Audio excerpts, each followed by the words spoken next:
and The Revenge of Old West Asia, released in December 2024, have significantly shaped public undertaking of West Asian and global geopolitics.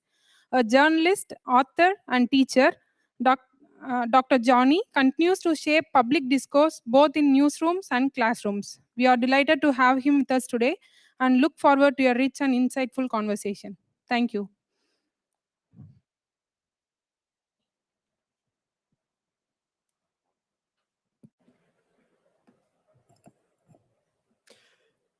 Hi, thanks for the kind words. Good afternoon, everyone. And thanks for having me here. Consider this as an honor to attend the Lit Fest in the assembly halls of the Kerala Legislative Assembly. So this is the book she was talking about. This is Original Sin, Israel, Palestine, and the Revenge of Old West Asia. So this book was written in 2024. It was out late 2024 when the war in Gaza was still going on. We know that October 7, Hamas carried out this attack, cross-border attack in Israel, which triggered a genocidal war by the Israelis in Gaza and also in West Bank. In West Bank, it's an ongoing conflict. It's still going on. So when the crisis broke out, when the Israeli attacks broke out, the main narrative was that Hamas started the war. It all began on October 7, as if before that everything was peaceful. So the fundamental question I faced, I'm a student of international relations. I'm a student with a focus on West Asia, this part of the world. So the fundamental question we faced was, did history begin on October 7? What was the situation before October 7? So this was the question that drove me to write this book. So I've been traveling in this region for quite some time as part of work. I'm a journalist. I go and report, come back and write. So I've been to the West Bank a couple of times and to Israel several times and in the neighboring countries as well. So while this Israel's disastrous attack on Gaza was going on, and when there was this loud mainstream narrative propagated by Western media, mostly by the Western media, that history began on October 7. Before that, everything was fine. So I thought I would rather, write a book explaining what was the situation or what the history behind the Palestine question, what Edward Said called the Palestine question. So this is basically a result of both my travels as well as my research as a student of IR. Nobody wants to talk about history, especially when it comes to the Palestine issue. You have seen many narratives, many theories. So some people would say there was no such thing as Palestine. Palestine doesn't exist. There was no Palestine. It's not a reality. Israel is a reality. Israel is the state. Palestine is not a state. So Golda Meir, the former Israeli prime minister in 1969, just 2 years after the 1967 war, she said famously that there is no such thing as Palestine. So this is an argument that is being echoed even now in 2025. But you see, all you have to do is to go back and see the original documents. If you look at the correspondence between Theodor Herzl is the spiritual founder of Zionism, right?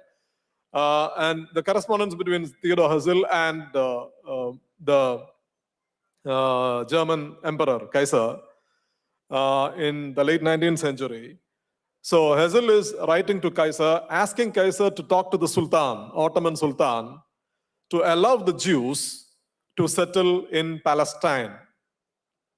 And Herzl has clearly written it in Palestine. So Palestine was part of the Syrian Vilayat of the Ottoman Empire. And then you fast forward to the Balfour Declaration. These are the key flashpoints of the Palestine history, right? So Balfour Declaration was issued in 1917 by the British government. The British government said in 1917, Palestine was still part of the Ottoman Empire. The British hadn't come to the region yet, right? and Jews were migrating from Europe because they were fleeing persecution in Europe, migrating from Europe to this part of the world. So then the British government issued the Balfour Declaration in 1917 saying that His Majesty's government supports the creation of a Jewish homeland in Palestine. This is what the British government said. So Britain was practically saying, issuing a declaration about a region on which they didn't have any authority at all, 1917. But the British will eventually come after the collapse of the Ottoman Empire and basically the post-First World War. British will come and take over Palestine. And then the League of Nations, those days League of Nations was there, League of Nations will issue a mandate.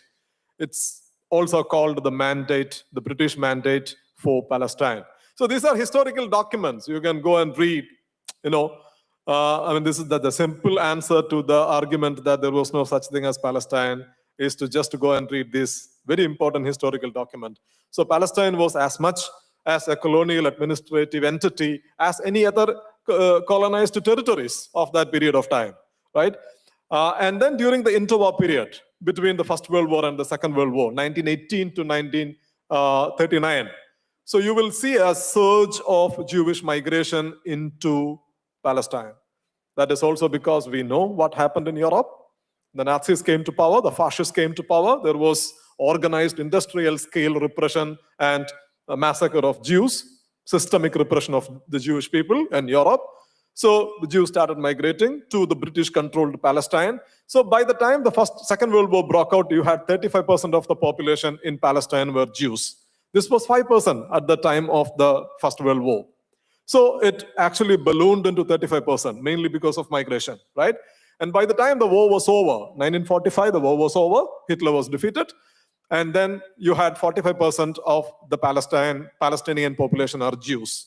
This is the time, by that time, Zionism became a very powerful ideology with their own institutions. They had the Jewish Agency, which was a parallel government in Palestine.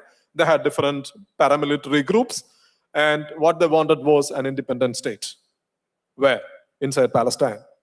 And the British, after the Second World War, the wave of decolonization also began. The British were basically leaving their colonies because they were no longer in a position to continue their colonial rule, right? So the Palestinians demanded British to go, leaving the country in the hands of the indigenous people. But the Jewish Agency wanted the British to go, leaving at least half of Palestine in the hands of the Jewish people because the Jews wanted their homeland, national homeland, whereas the Palestinian Arabs demanded freedom for the entire Palestine. But then it will go to the UN, and then the UN will issue, the famous partition plan of 1947, November partition plan, in which the UN will propose to divide Palestine into 3 administrative entities. 3, not 2. 3, that's very important. Today we are talking about the 2-state solution, but the UN plan was 3. Divide Palestine into an Arab state that will encompass roughly 45% of historical Palestine, and then a Jewish state, roughly 44% of historical Palestine. Jews accounted for 45% of the population, and they would get 44% of Palestine. And then Jerusalem remain an independent international city. So this was the UN plan. The UN plan will go to the UN General Assembly where it would be passed. And India was among the countries that opposed the UN partition plan. So India's logic at that time was that, having gone through the horrors of partition, India will not support the partition of another country. This was the position we took. It was a highly principled position rooted in history. So the plan was approved in the UN General Assembly, but will never make it to the UN Security Council. But then in 1948, in May, the British mandate was going to expire. So May 15th, the British were expected to leave historical Palestine. And then in May 14, 1948, Jews will unilaterally declare the state of Israel. So that's how the state of Israel, the modern state of Israel, came into force on May 14th, 1948. Then we know there was a long history of conflicts. And then another narrative that we hear when it comes to Palestine is that, one thing is the Palestinians would have got their country in 1948. They opposed to the partition. That's why there is still no country. There is still no Palestine, because they opposed to the partition plan. They could have just accepted the plan. So this is one argument that we hear. But if you look at it from the Palestinian point of view in 1948, the question they faced was that the British came here, they colonized Palestine, and then they were leaving Palestine. So why should we accept the partition of the land? Rather, their demand was that the British can just go.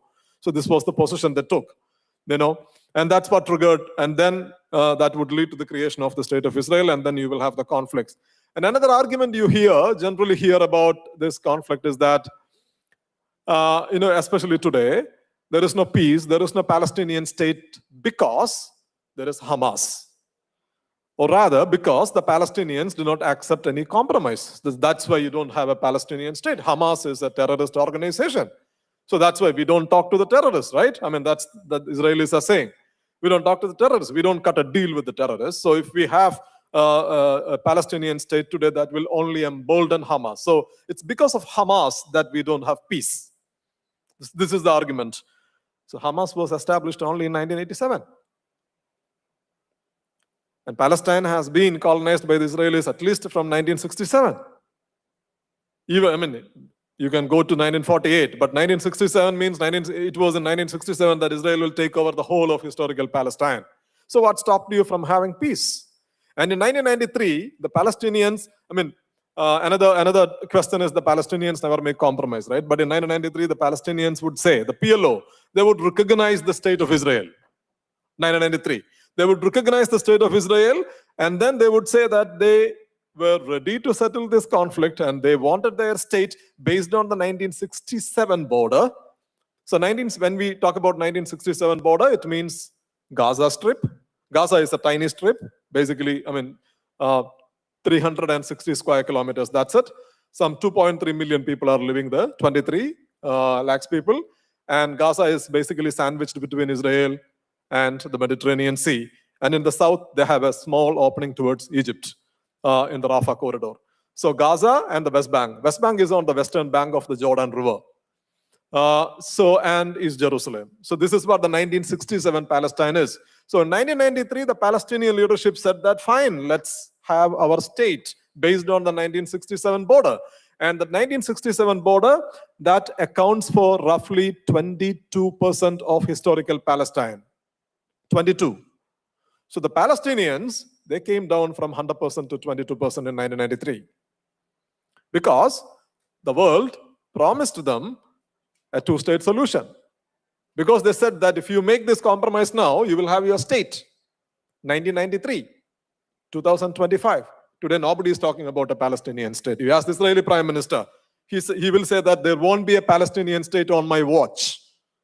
You talk to any Israeli mainstream politician today, there is not a single Israeli mainstream politician today who says that, yes, I am committed to a Palestinian state. I am committed to a two-state solution. Nobody in 2025. No mainstream politician. There are different civil society groups who still champion for a solution, but not the mainstream politicians. So in 1993, the Palestinians actually made a huge compromise because they wanted a two-state solution. They wanted a Palestinian state based on the 22% of land of historical Palestine. So you see how land changes, right? 100%. 45% was offered by the UN. 22% was offered by the two-state solution. And today, nothing is being offered. So this is how the Palestine question has evolved. So, and Hamas also, when we talk about Hamas, of course, Hamas uses violent force. There is no doubt about it. And we saw that on October 7. But when we talk about Hamas, in 1993, when the Oslo Agreement was signed, Hamas was not even a powerful entity. They were a negligible force on the Palestinian movement because it was the PLO under Chairman Yasser Arafat who was leading the Palestinian national movement, and the PLO had recognized the state of Israel. But then the PLO's promise was that PLO decided to lay down arms. No more armed resistance. The PLO said that, they will find a solution to the Palestine question through talks, diplomacy. And the PLO's promise to the Palestinian people was that you support our diplomatic push and you will have your state. Where is the state? The state never came. It never happened. The world didn't give them their state, even a compromised state. which means the PLO's whole argument they built from 1993 collapsed under their own promise. They made a huge concession. They promised a state, that state never came. That means loss of political currency. So the PLO, towards the end of the 1990s, you can see the decline of the PLO and the rise of Hamas, because Hamas never accepted Oslo. Hamas never accepted Oslo.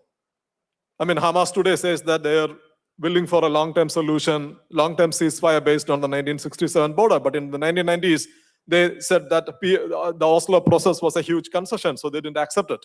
So basically, when the PLO started declining, that's when Hamas gained political currency among the Palestinian territory. So my argument is that Hamas's political ideology, when we stay, I'm not a fan of Hamas or their political ideology, but when I remain critical of the political ideology of Hamas, I also look at the larger historical setting in which Hamas grew in the Palestinian territories, because it is mainly because of the failed promise that fueled Hamas's political rise in Palestine.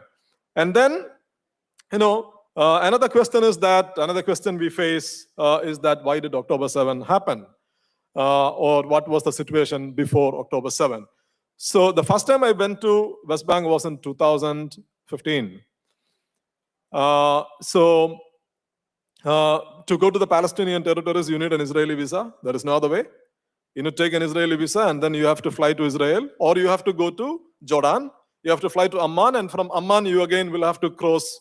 You have to cross the Palestinian-Jordan border, but Israeli checkpoints.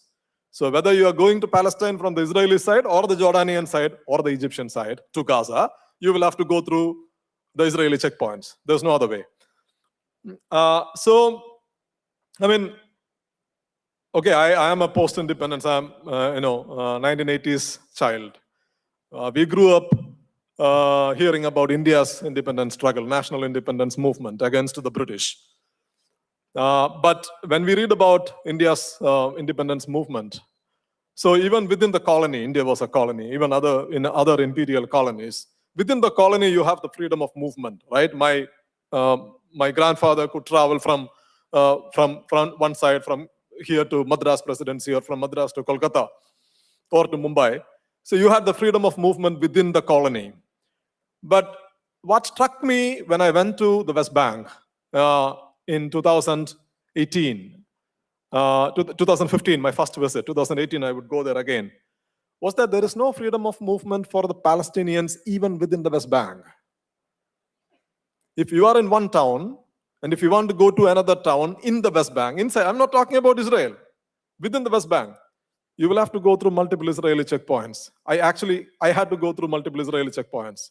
If I am traveling from Ramallah, which is where the administrative headquarters is, and from Ramallah, if you are going to Abu Dis, or Jenin, or Bethlehem, even Bethlehem, you will have to go through multiple Israeli checkpoints. So Palestinian towns in the West Bank are capsules.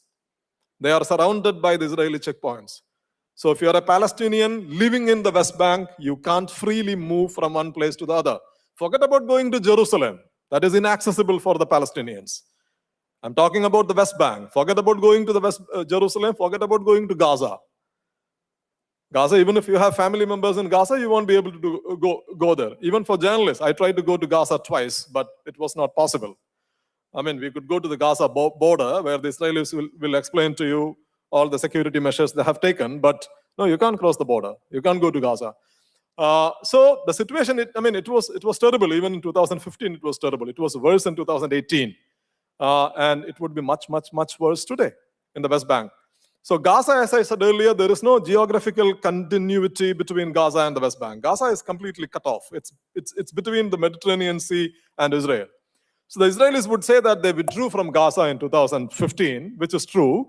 2005, so they withdrew their troops from Gaza in 2005, but they enforced a blockade. They enforced an aerial, naval, and land blockade on Gaza, which means, as I said earlier, you can't go in, you can't get out.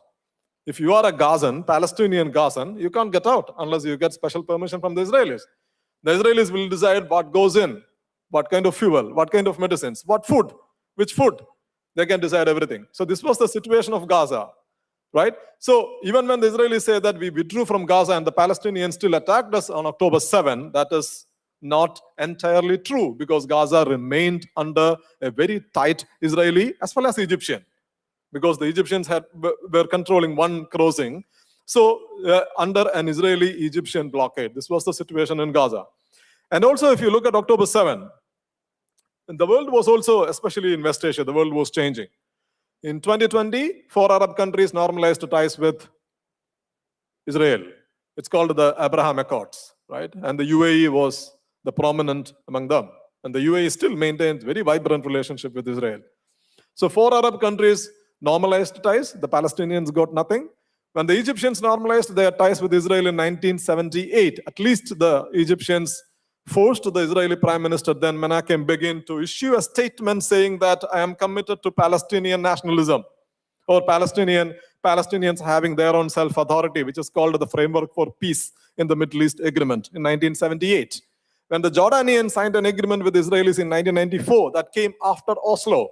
In Oslo at least promised a two-state solution, and the Israelis at that time, Israeli leader, Yitzhak Rabin at that time said that he was committed to the Oslo Peace Agreement. But when the Emiratis, when the UAE signed an agreement in 2020, the Palestinians got nothing.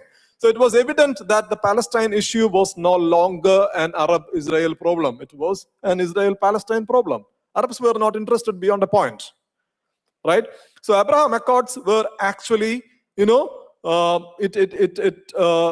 in force a new era of Israeli-Arab cooperation. And the Saudis were in a very advanced stage of normalizing ties with Israel in 2023. Saudi Crown Prince came to India. He was here to attend the G20 summit, and he gave an interview from Delhi. And then he said that we were making progress on a daily basis, and we are very close to signing a normalization agreement with the Israelis. Imagine if Saudi Arabia, arguably the most influential Arab country, a custodian of the 2 holiest places in Islam, normalized ties with Israel without getting anything, extracting anything for the Palestinians. And that was Netanyahu was very evident that he won't make any concessions for the Palestinians. The Palestine issue it was already on the sidelines of West Asia, and it would be sidelined further. So that would be a bloody blow to the Palestinian cause if the Saudi normalization agreement also went ahead. And the Saudi Crown Prince made this statement in September 2023, and on October 7, Hamas launches its disastrous attack in Israel, which is what triggered the latest war, which is still continuing. So there is a context for the Hamas attack as well. And we can also look at how Israel conducted the war. So just look at the statistics, right? I mean, the war, active bombing continued for 24 months. You had a ceasefire only in October 2025, and the ceasefire is a sham. Even yesterday, they killed 7 people in Gaza. They continue to attack, bomb Palestinians. But active attack continued for 24 months. And roughly 74,000 people were killed. The entire population of Gaza was displaced. That is 2.3 million people, 23 lakh people. And more than 200,000 people, 2 lakhs people, that is roughly 10% of roughly 10% of Gaza's population have been injured. And Israel also, for 3 months, Israel enforced a very tight blockade from March 2025 until end of May. They enforced a very tight blockade of Gaza, cutting off food and medicine supplies completely. And whatever aid trickled down into Gaza were managed by this organization called Gaza Humanitarian Foundation that was again led by the Israelis. I mean, Israel protected by the Israeli military. So that is the period when you saw kids queuing up to get food that would lead to stampedes and the Israeli troops opening fire on those who were waiting for food. And those 3 months period were disastrous. That also led to a famine in northern Gaza, and the UN had declared famine in northern Gaza. My point is that this kind of warfare, I mean, there are different conflicts in different parts of the world, especially today. Conflicts, you can see conflicts everywhere. But this kind of brutality you haven't seen in 2025. You haven't seen in 21st century. But Israel gets away with it. Which other country can get away with it? No other country. There would be consequences. Even if the international law not working, even if there is a broken system, countries would be held accountable for their actions. But Israel is never held accountable for its actions. Why? Because of its close alliance with what we call the rules-based order, the free world, with the United States. Right? So this is the reality we are facing. I mean, there are a lot of other countries who are under sanctions. I mean, Donald Trump just said last week that he said that we are locked and loaded against the Iranians. If you shoot down the protesters, we will come after you. This is what Trump told the Iranian rulers. And the Israelis were killing, I mean, you can do your math, 74,000 people in 24 months. How many people were being killed every day? And 20,000 children were killed in 24 months. That is roughly 1,000 children every month. Nobody bothered about it. The Europeans will talk a lot about human rights, protection of human. When the Israelis were conducting the war, Biden was the president, and Biden, when he came to power, he said that human rights would be the cornerstone of his foreign policy. He couldn't care less about the Palestinians. Not just that, the Americans were involved up to their eyeballs in the genocide. They will continue to provide their weapons, continue to offer political and diplomatic protection, economic aid to the Israelis. The Europeans also never lifted a finger. I mean, okay, they would make some noises, that's it. They, towards the end of the war, a few European countries had recognized Palestine. I mean, that's interesting that the British Empire, which issued the Balfour Declaration in 1917, after 108 years, the British government said that they would recognize the state of Palestine. But that was too little or too late, because the Germans, the British, the French, they continued to supply weapons to the Israelis throughout the 2 years of the war. I mean, all this talk about human rights, protection of the unprotected, sovereignty, nothing matters when it comes to Israel. And Israel doesn't face any sanctions. You have a hell lot of sanctions on the Russians, right? After the Ukraine war. A lot of sanctions. Even now, the Europeans are talking about, just 2 days ago, the French and the British Prime Minister said that they were ready to send troops to Ukraine to enforce a peace deal. Right? And they have all imposed sanctions on Russia. But is there any sanctions on the state of Israel? No. Iran has been reeling under sanctions for the last many, many years. And Iran was also bombed in 2025 over its nuclear program. The Israelis wanted to destroy the Iranian nuclear program. Trump also claimed that he had obliterated the Iranian nuclear program. But Israel is an undeclared nuclear power. Nobody even talks about it. It has more than 100 nuclear devices, at least. So nobody even talks about it. So why? So the question is that if you are a lackey of the free world, quote unquote free world, then you have the license to do whatever you want to do. So this is the situation.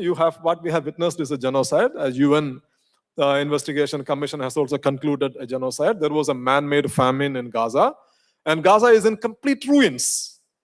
When there was not in April 2024, that was roughly 6 months into the war, I was in Israel, and I was talking to an Israeli journalist, and he told me that in northern Israel, there was not a single building standing except those that are housing the Israeli soldiers. This was April 2024. And the war continued for 18 more months. So the entire Gaza has been turned into dust, but nobody is talking about it. So this is the situation. Now there is a ceasefire, but it is not a ceasefire. So one question I always face is that, will there be a solution? There won't be any immediate solution. The future is bleak. The present is also terrible. So the violence is likely to continue. So unless and until the balance of power in the region changes, nothing is going to change. So this is likely to go on for some more time, while the Palestinians are basically hanging on to their existence, and the rest of the world is turning away from their fate. So I will wrap it up here. We have a 40-45 minute session, and if you have questions, we have still 10-15 minutes. I am happy to answer them. Thank you very much.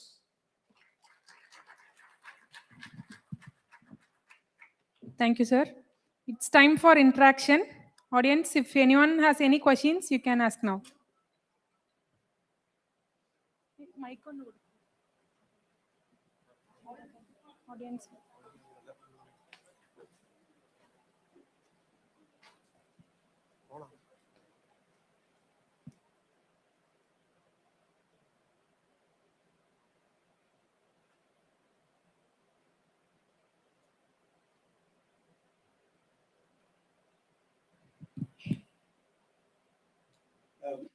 Thank you, Stanley, for an excellent summarization of the situation in Palestine.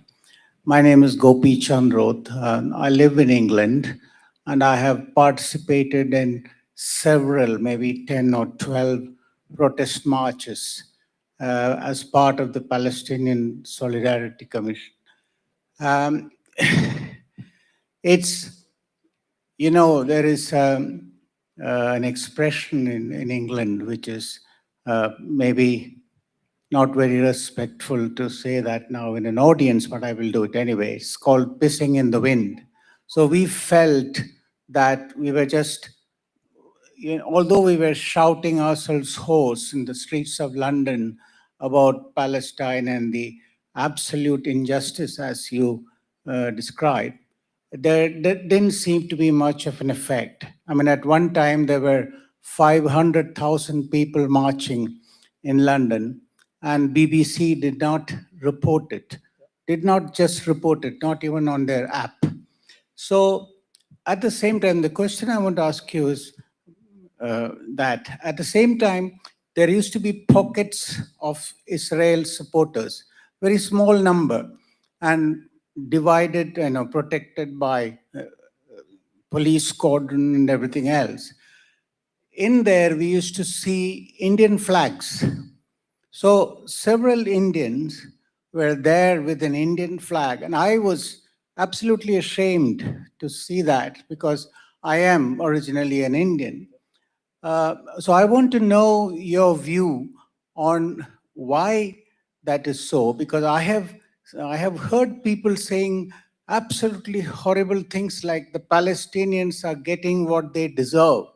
You know, there is a whole group of whole section of the society who believe that you know, serves them right. You know, what, like you say, Hamas, you know, why did Hamas do that? This is what started off. But like you say, it's the Balfour, it's the Zionists and everything else. So what is your opinion vis-a-vis the Indian government's position on this? Because I don't see, you know, much action there either. Yeah. Thank you, sir. One thing about BBC, I'm not surprised at all, because BBC's headline, if you look at BBC, Palestinians died. They don't even use the word Palestinians were killed by the Israelis. You know, they're very careful when they report the atrocities against the Palestinians, which is the case with largely more or less with the Western media coverage of this conflict. If I answer your question, yes, so I'm being attacked all the time. I mean, more by Indians than the Israelis for the positions I take when it comes to Israel-Palestine question, especially on Twitter. So yes, so there is a growing convergence among sections of Indians and this extreme version of Zionism. This extreme version of Zionism, because Zionism has also evolved. Zionism, when Zionism was born, the idea was to find a national home for a persecuted community. And now Zionism is an imperialist project, very violent ethno-nationalist project. So there is a growing convergence between sections of Indians, I mean, which is very evident, especially if you look at the conversations in the social media. I mean, as you said, I have seen it many, many times that no, you don't have to go to the north. You look at the conversation that happened in Kerala throughout the 2 years of the war. I mean, I got into debates with a lot of people here in Kerala where the issue was absolutely polarized, because people, I mean, one thing is that people look at it through the prism of religion, and some people have their own very, religious exclusivist views. So they look at the entire question of Palestine through the prism of religion, and then they have their own conclusions. And they attack one community entirely. So all the Palestinians are Hamas, all Hamas are terrorists, so the terrorists deserve this. This is the, and this is this is not a sound position. This is not a moral position. This is not a logical position. This is not a historical position. This is a foolish position. But such people basically thrive in, in idiocy. What else we can say? But when you look at India's position, so what the Indian government has done, especially over the last 2 years, is that Indian government has tried to strike a diplomatic balance. It doesn't have a very moral position. It never criticizes Israel. While at the same time, at the UN, it continues to back the pro-Palestine resolutions. It still does.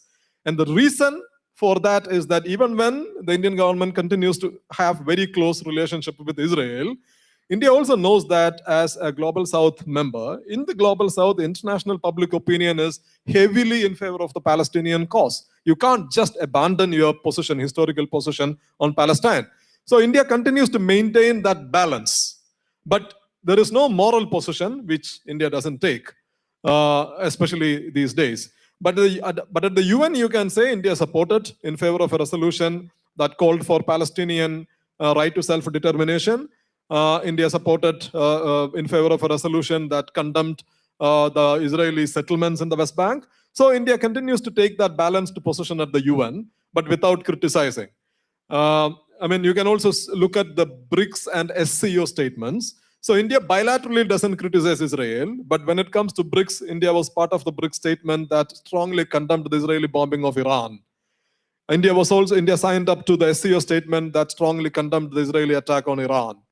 So India's basically, on the one side, it maintains very close bilateral diplomatic relationship with the state of Israel, while at the same time, at the international forums, it is taking this balanced position because it still says that it supports the Palestinian cause.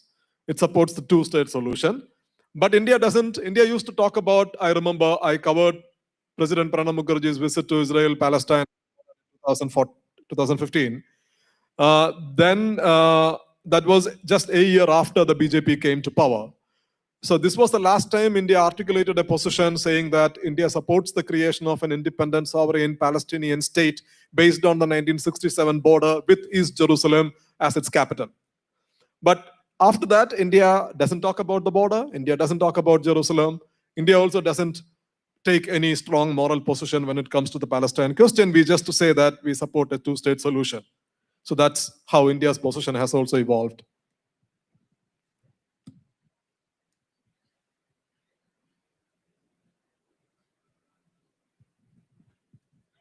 Good afternoon, Dr. Stanley. Myself, Hari. Good to see you again. So, Dr. Stanley, there is also this narrative that, Hamas alongside, they group Hamas alongside Hezbollah, saying that it's an extended arm of Iran, fundamentally to dilute the cause of Palestine. So how do you see that narrative? And now that, Iran has been significantly weakened, is Iran a consequential or an influential, force in terms of the Palestinian cause? So arguing that Hamas is an extended arm of Iran is equal to denying Hamas's subjectivity. Hamas has its own subjectivity, it's an ideology. But Hamas has got Iran support. So more than Hamas, basically Islamic Jihad has very close ties with the Iranian state, more than Hamas. And Iran started becoming a major player in the entire Palestine issue only in the 1990s, not before that. So after the revolution, 1979, Ayatollah Khomeini would say that the liberation of Al-Quds, that is Jerusalem, is one of the foreign policy objectives of the new Iranian state. So before 1979, Iran was a close buddy of Israel, right? 1978, the Israeli then defense minister went to Iran. The plan was to jointly make nuclear missiles to counter the Arab states. So 1979, there was a paradigm shift, and it's only in 1990s. Why 1990s? It is the collapse of the Oslo process that gave Iran a foothold in the Palestine issue. Until then, there was no Iran, because the PLO was like any other third world liberation organizations, right? Third world socialist left-wing liberation organizations. So the Islamists gained an upper hand in the entire Palestinian discourse only in the late 1990s, to be specific, with the second intifada of the 2000. So only then Iran started playing a major role in it. So Iran continues to support the Palestinian cause. and Iran supports Hamas. Iran also supports Islamic Jihad. In that sense, Iran is a player in the region. But at the same time, and that's also the reason why, I mean, just look at it from the Israeli point of view, right? Why Israel is so hell-bent on destroying the Iranian regime? Because when Israel looks at West Asia, Israel sees a region where, whether you are Arab or other countries, I mean, whether you are Shia, Sunni or Arab, all these countries in the region, all of them are American allies. All of them host American military bases. And Israel sees only one revisionist country, and that is Iran. So that's why Israel basically wants the Iranian regime to be toppled. I think the project is still going on pretty much, right? Mossad tweeted last week saying that we are on the ground when the Iranian protests were going on. So that's why the Israelis also, they want to see the Iranian regime gone. There is no doubt about it. They clearly want the Iranian regime gone. They are now propping up this prince, Pahlavi, who's now living in Langley in the United States. The Israelis see that Iran is a counterbalance, and they are very hell-bent on destroying the Iranian regime, bringing in regime change. So they think that if Iran is gone, yes, Iran has been weakened. That's correct. The axis of resistance has been rolled back. So a weakened Iran means a strengthened Israel in the region. So you can see the balance of power is now basically changing in favor of Israel. So that also means that the conflicts, the wars Israel is fighting in the region will only going to get intensified in the coming days. Their ultimate target is the Iranian regime. I don't know whether they will meet the objective, but I think Iranian regime is also facing a lot of stress, tensions now. And if that happens, what the Americans want to do is clear, I think. They want complete hegemony in their Western Hemisphere. That's what you witnessed in Venezuela. And they want hegemony, they want dominance in West Asia through Israel. So Iran is the only outlier force. So you tackle Iran, which means Israel. Through Israel, you can control West Asia, and you can directly control Western Hemisphere in Latin America. So this is largely, broadly, the foreign policy framework within which these developments are happening.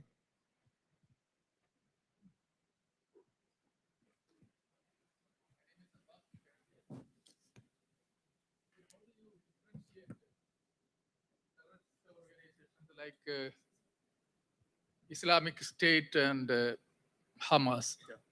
How do you differentiate?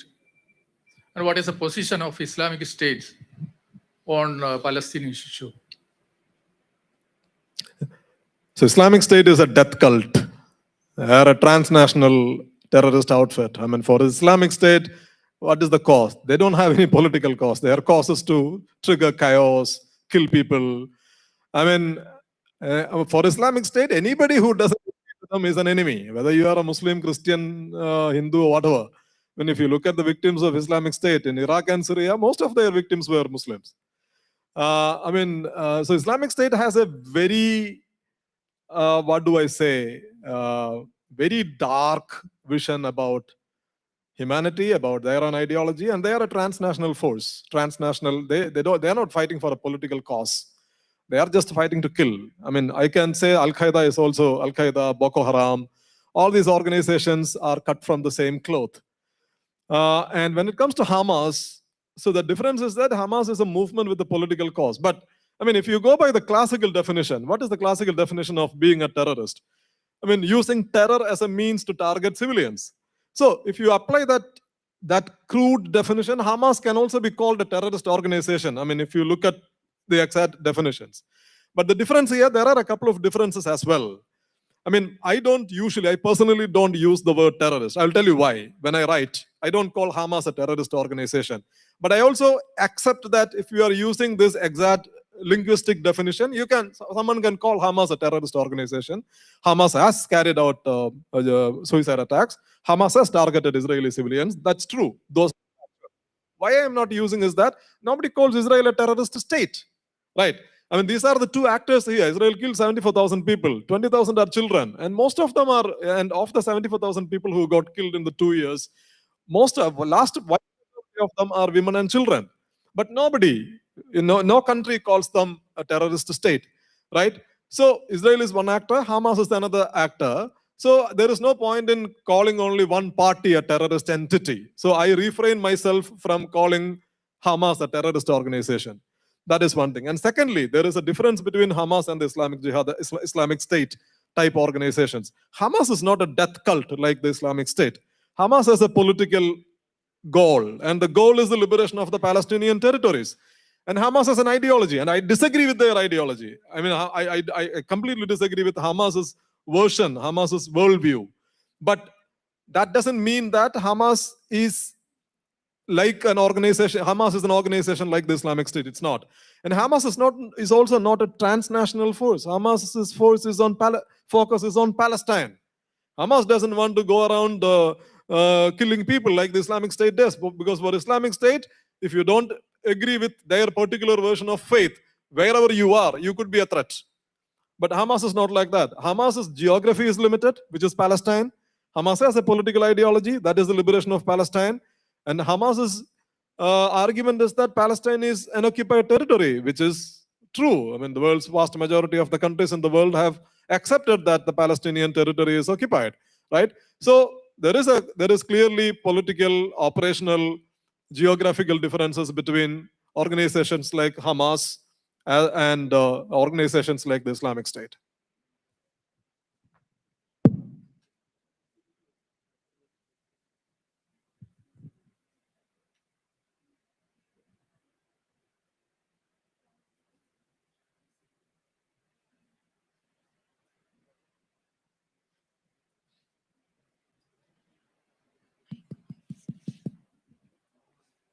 Yeah, thanks for the questions. Thank you, sir, for the wonderful session and your valuable time. As a humble gesture of gratitude and respect, we invite Shri Shaji C. Baby, Special Secretary, Kerala Legislature Secretariat, to present a memento to our chief guest.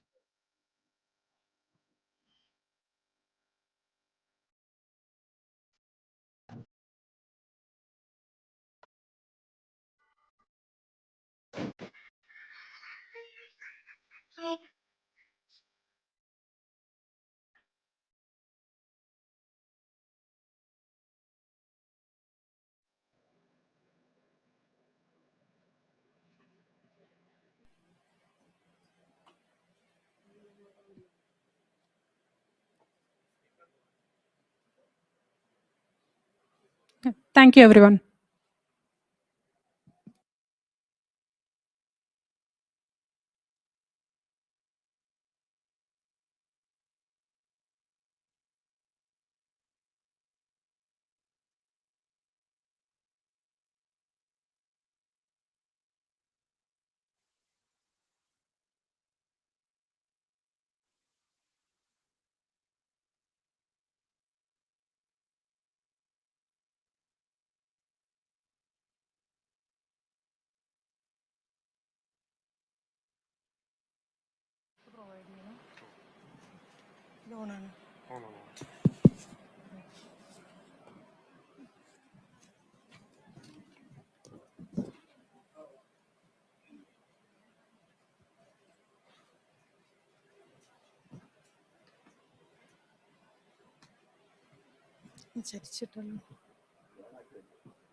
പിന്നെ രണ്ടെണ്ണം ഇവിടെ ഇവിടെ അടുത്തെങ്കിലും വെക്കണം.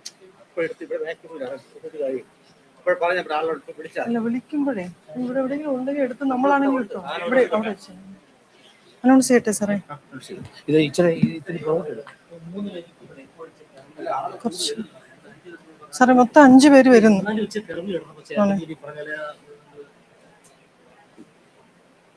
അവര് സംസാരിക്കും കാണണ്ടേ. ഞാൻ അതാണ് പറഞ്ഞു, ഇങ്ങനെ ഒത്തിരി ചരിച്ചിട്ടാൽ ചരിച്ചിടാം.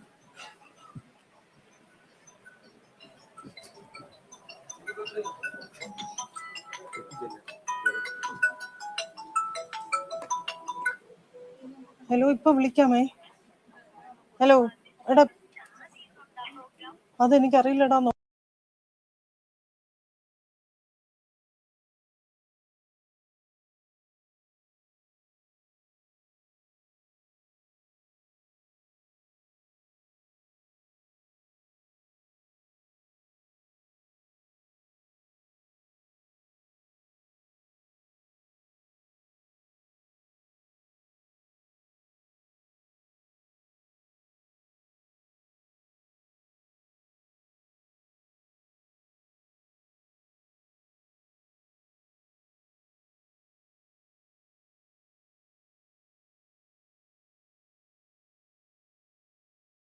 ഇന്നും നിലനിർത്തുകയും ചെയ്യുന്നു.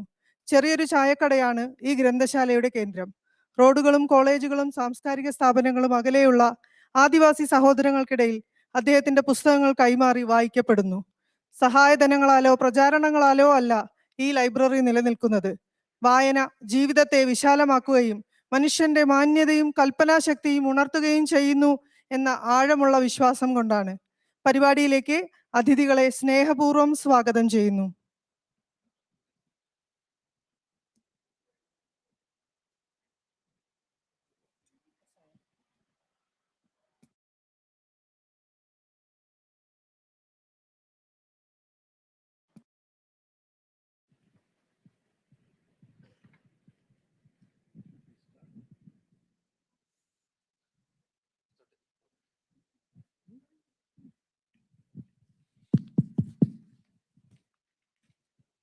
Thank you very much.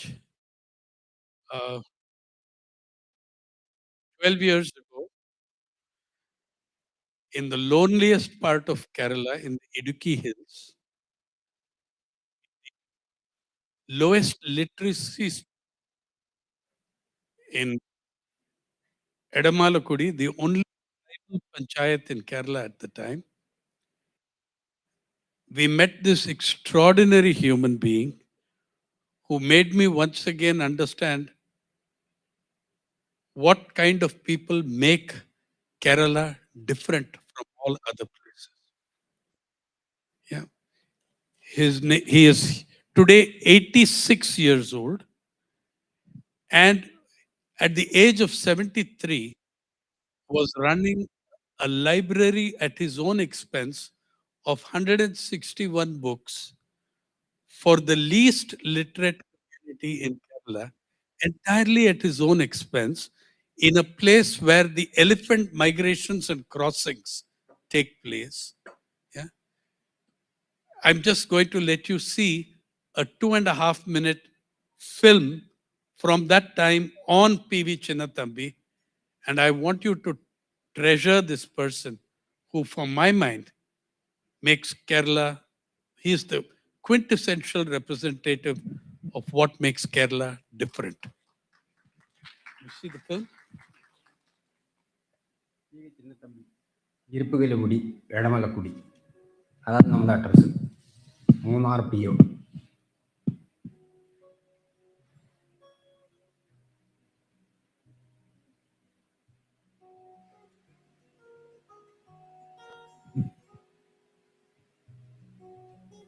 ഞാൻ പിന്നെ ഇപ്പം വന്നിട്ട് 10-25 വർഷമേ ആയുള്ളൂ ഇവിടെ വന്നിട്ട്. അപ്പം ഞാൻ അതുവരെ അടിമാലിയിലാണ്. അടിമാലി ഇരുമ്പുപാലമാണ് എൻ്റെ നമ്മുടെ നാട്. ഇരുമ്പുപാല, അടിമാലി, മച്ചിപ്പുളമൊക്കെയാണ് നമ്മുടെ നാട്. അവിടെ നിന്നാണ് ഇവിടെ വന്നിട്ട് 10-16 വർഷമായി ഇവിടെ വന്നിട്ട്. ഇവിടെ സ്ഥിരമായിട്ട് തുടങ്ങിയിട്ട് ഇപ്പോൾ 6 വർഷമായി. ഇതുവരെ കുടിയിലായിരുന്നു ഞാൻ താമസിച്ചുകൊണ്ടിരുന്നത്.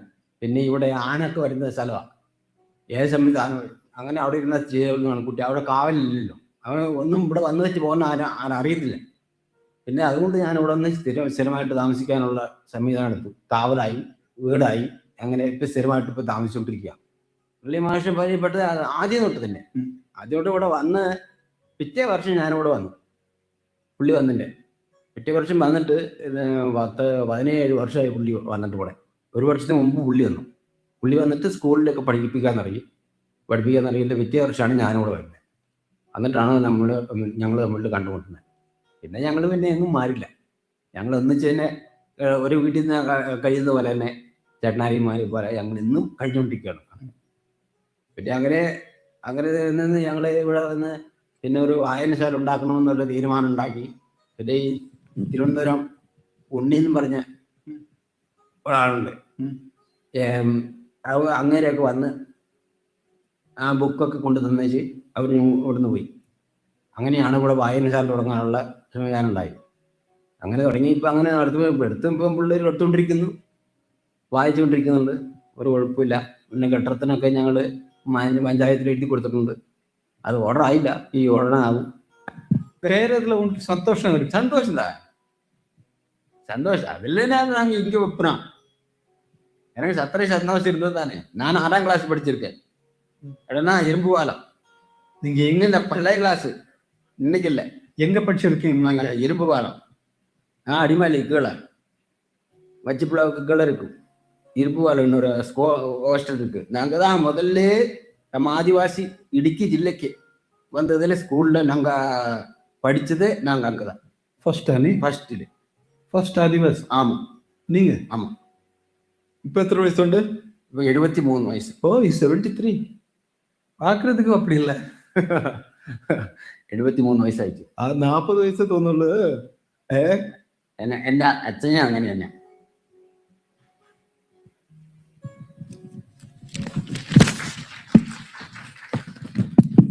Friends, I want to tell you a little bit about that library before we open a conversation with Chinnathambi, who is now 86 complete, in his 87th year, and who, by the way, speaks Malayalam and Tamil equally well. He's a Mudavan Adivasi, a Mudavan tribal. We had to walk. Edamalkudi had no road. We walked 18 kilometers from outside of Munnar to reach this place, and about 16 kilometers up the hills, we find this Akshara Sports Club, gym and library. Now, he wanted to promote literacy amongst his community. To interest the young people, he opened a gym and a tea shop and gave free tea to anyone who would come and read books. He gave free tea. Tea grows naturally in that area. And Chinnathambi said, I can't afford milk. I can't afford sugar, but tea I can give. So to encourage young people to come and read. Most astonishing. What were the books? That blew me away. Okay? I've seen hundreds of libraries in the world. And he had 161 books in 2 gunny bags. And the books, there was not a single cheap bestseller, thriller, spy novel, chick lit, nothing. Every single book was a classic. Yeah. From Gorky to Gandhi to Topil Basi's You Made Me a Communist. And then we find that there is also a huge volume of Silapadikaram. Yeah. I told Chinnathambi, please don't tell me that people from your village are coming and reading Silapadikaram. I find that hard to believe. He was wounded. He went off and he brought one register, neatly packed in brown paper, like in our school books. And in the register, every book was listed, when it was withdrawn, when it was borrowed, when it was returned. Sometimes comments of the borrowers were there. And in the previous 18 months, Silapadikaram had been borrowed and read 6 times. The great epic classic Silapadikaram. Yeah. Now, it was astonishing to me that he could pursue such serious literature and find the audience for it in his village. Because the membership fee was, there is no fee for borrowing a book. A lifetime membership fee, 25 rupees and 2 rupees a month. Yeah. So I want to tell you all, I want to tell all of you this, that I've seen hundreds and hundreds of libraries, including in Kerala, including in October when I was in Kannur, looking at the library movement, opening one library in every ward of the district, which I'm coming from Maharashtra. where the movement over there in Marathwada is to build 4 temples per village. When I came and saw 1 library per ward, yeah, I remembered Chinnathambi. And I told the people at that movement that there are far greater libraries in the world, but this, to my mind, is the greatest librarian in the world. Thank you.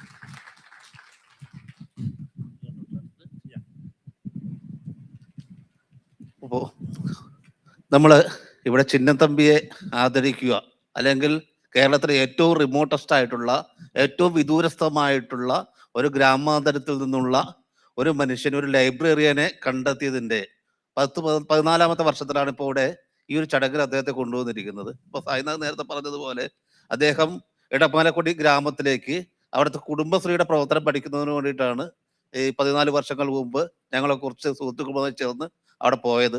അപ്പം അവിടെ പോയപ്പോൾ വളരെ യാദൃശ്ചികമായിട്ടാണ് ഈ ചിന്നത്തമ്പിയുടെ കടയിൽ ചെല്ലുന്നത്. അപ്പോൾ അവിടെ ചായ സൗജന്യമായി കിട്ടുന്നൊരു ബോർഡുണ്ട്, അതിനടുത്ത് ലൈബ്രറിയുടെ ഒരു ബോർഡുണ്ട്. അപ്പം അങ്ങനെ ഒരുപാട് സവിശേഷതകളുള്ള, നേരത്തെ അദ്ദേഹം പറഞ്ഞതുപോലെ ഒരുപാട് സവിശേഷതകളുള്ള, അതുപോലെ എന്താ വെച്ചാൽ ഫിസിക്കൽ ഫിറ്റ്നസിനുള്ള, വ്യായാമത്തിനുള്ള സംവിധാനമുള്ള, അങ്ങനെ കാട്ടിൻ്റെ ഉള്ളിൽ ഒരു ലൈബ്രറിയുമായി ബന്ധപ്പെട്ട് ഒരു മനുഷ്യരെ ഒരു മുന്നോട്ട് ജീവിക്കാൻ പ്രേരിപ്പിക്കുന്ന ഒരുപാട് ഘടകങ്ങളുള്ള വ്യത്യസ്തമായ ഒരു ലൈബ്രറി കണ്ടെത്തുകയായിരുന്നു. അപ്പോൾ അത് നേരത്തെ സായിനാഥ് പറഞ്ഞതുപോലെ ചിലപ്പതികാരത്തിൻ്റെ വരെ പ്രതി അവിടെയുണ്ട്. മലയാളത്തിലും തമിഴിലുള്ള ഏതാണ്ട് എല്ലാം നല്ല ക്ലാസിക്കുകളും ഉണ്ടായിരുന്നു. അന്ന് ഏതാണ്ട് 160 പുസ്തകങ്ങളാണ് ഉണ്ടായിരുന്നത്. ഇതൊക്കെയാണ് അദ്ദേഹം ഇപ്പൊ പറഞ്ഞത്. ചിന്നത്തമ്പി ചെയ്തതൊരു വലിയ മാതൃകയാണ്. ഇന്ത്യ രാജ്യത്ത് അല്ലെങ്കിൽ ലോകത്ത് തന്നെ മഹാരാഷ്ട്രയിലൊക്കെ ഒരുപാട് അമ്പലങ്ങൾ ഉണ്ടാക്കുന്ന ഒരു കാലത്ത് ഇവിടെ ഒരു പഞ്ചായത്ത് ലൈബ്രറി വെച്ചുണ്ടായിട്ടുണ്ട് കേരളത്തിൽ. അപ്പൊ അത് കേരളത്തിന് വലിയൊരു നേട്ടമാണ്. ആ നേട്ടത്തില് ചിന്നത്തമ്പിയുടെ കാട്ടിലുള്ള ലൈബ്രറി വലിയൊരു ഘടകമായിരുന്നു. ഒരുപാട് ആളുകൾക്ക് അത് മാതൃകയാണ്, നാടിന് മുഴുവൻ മാതൃകയാണ്.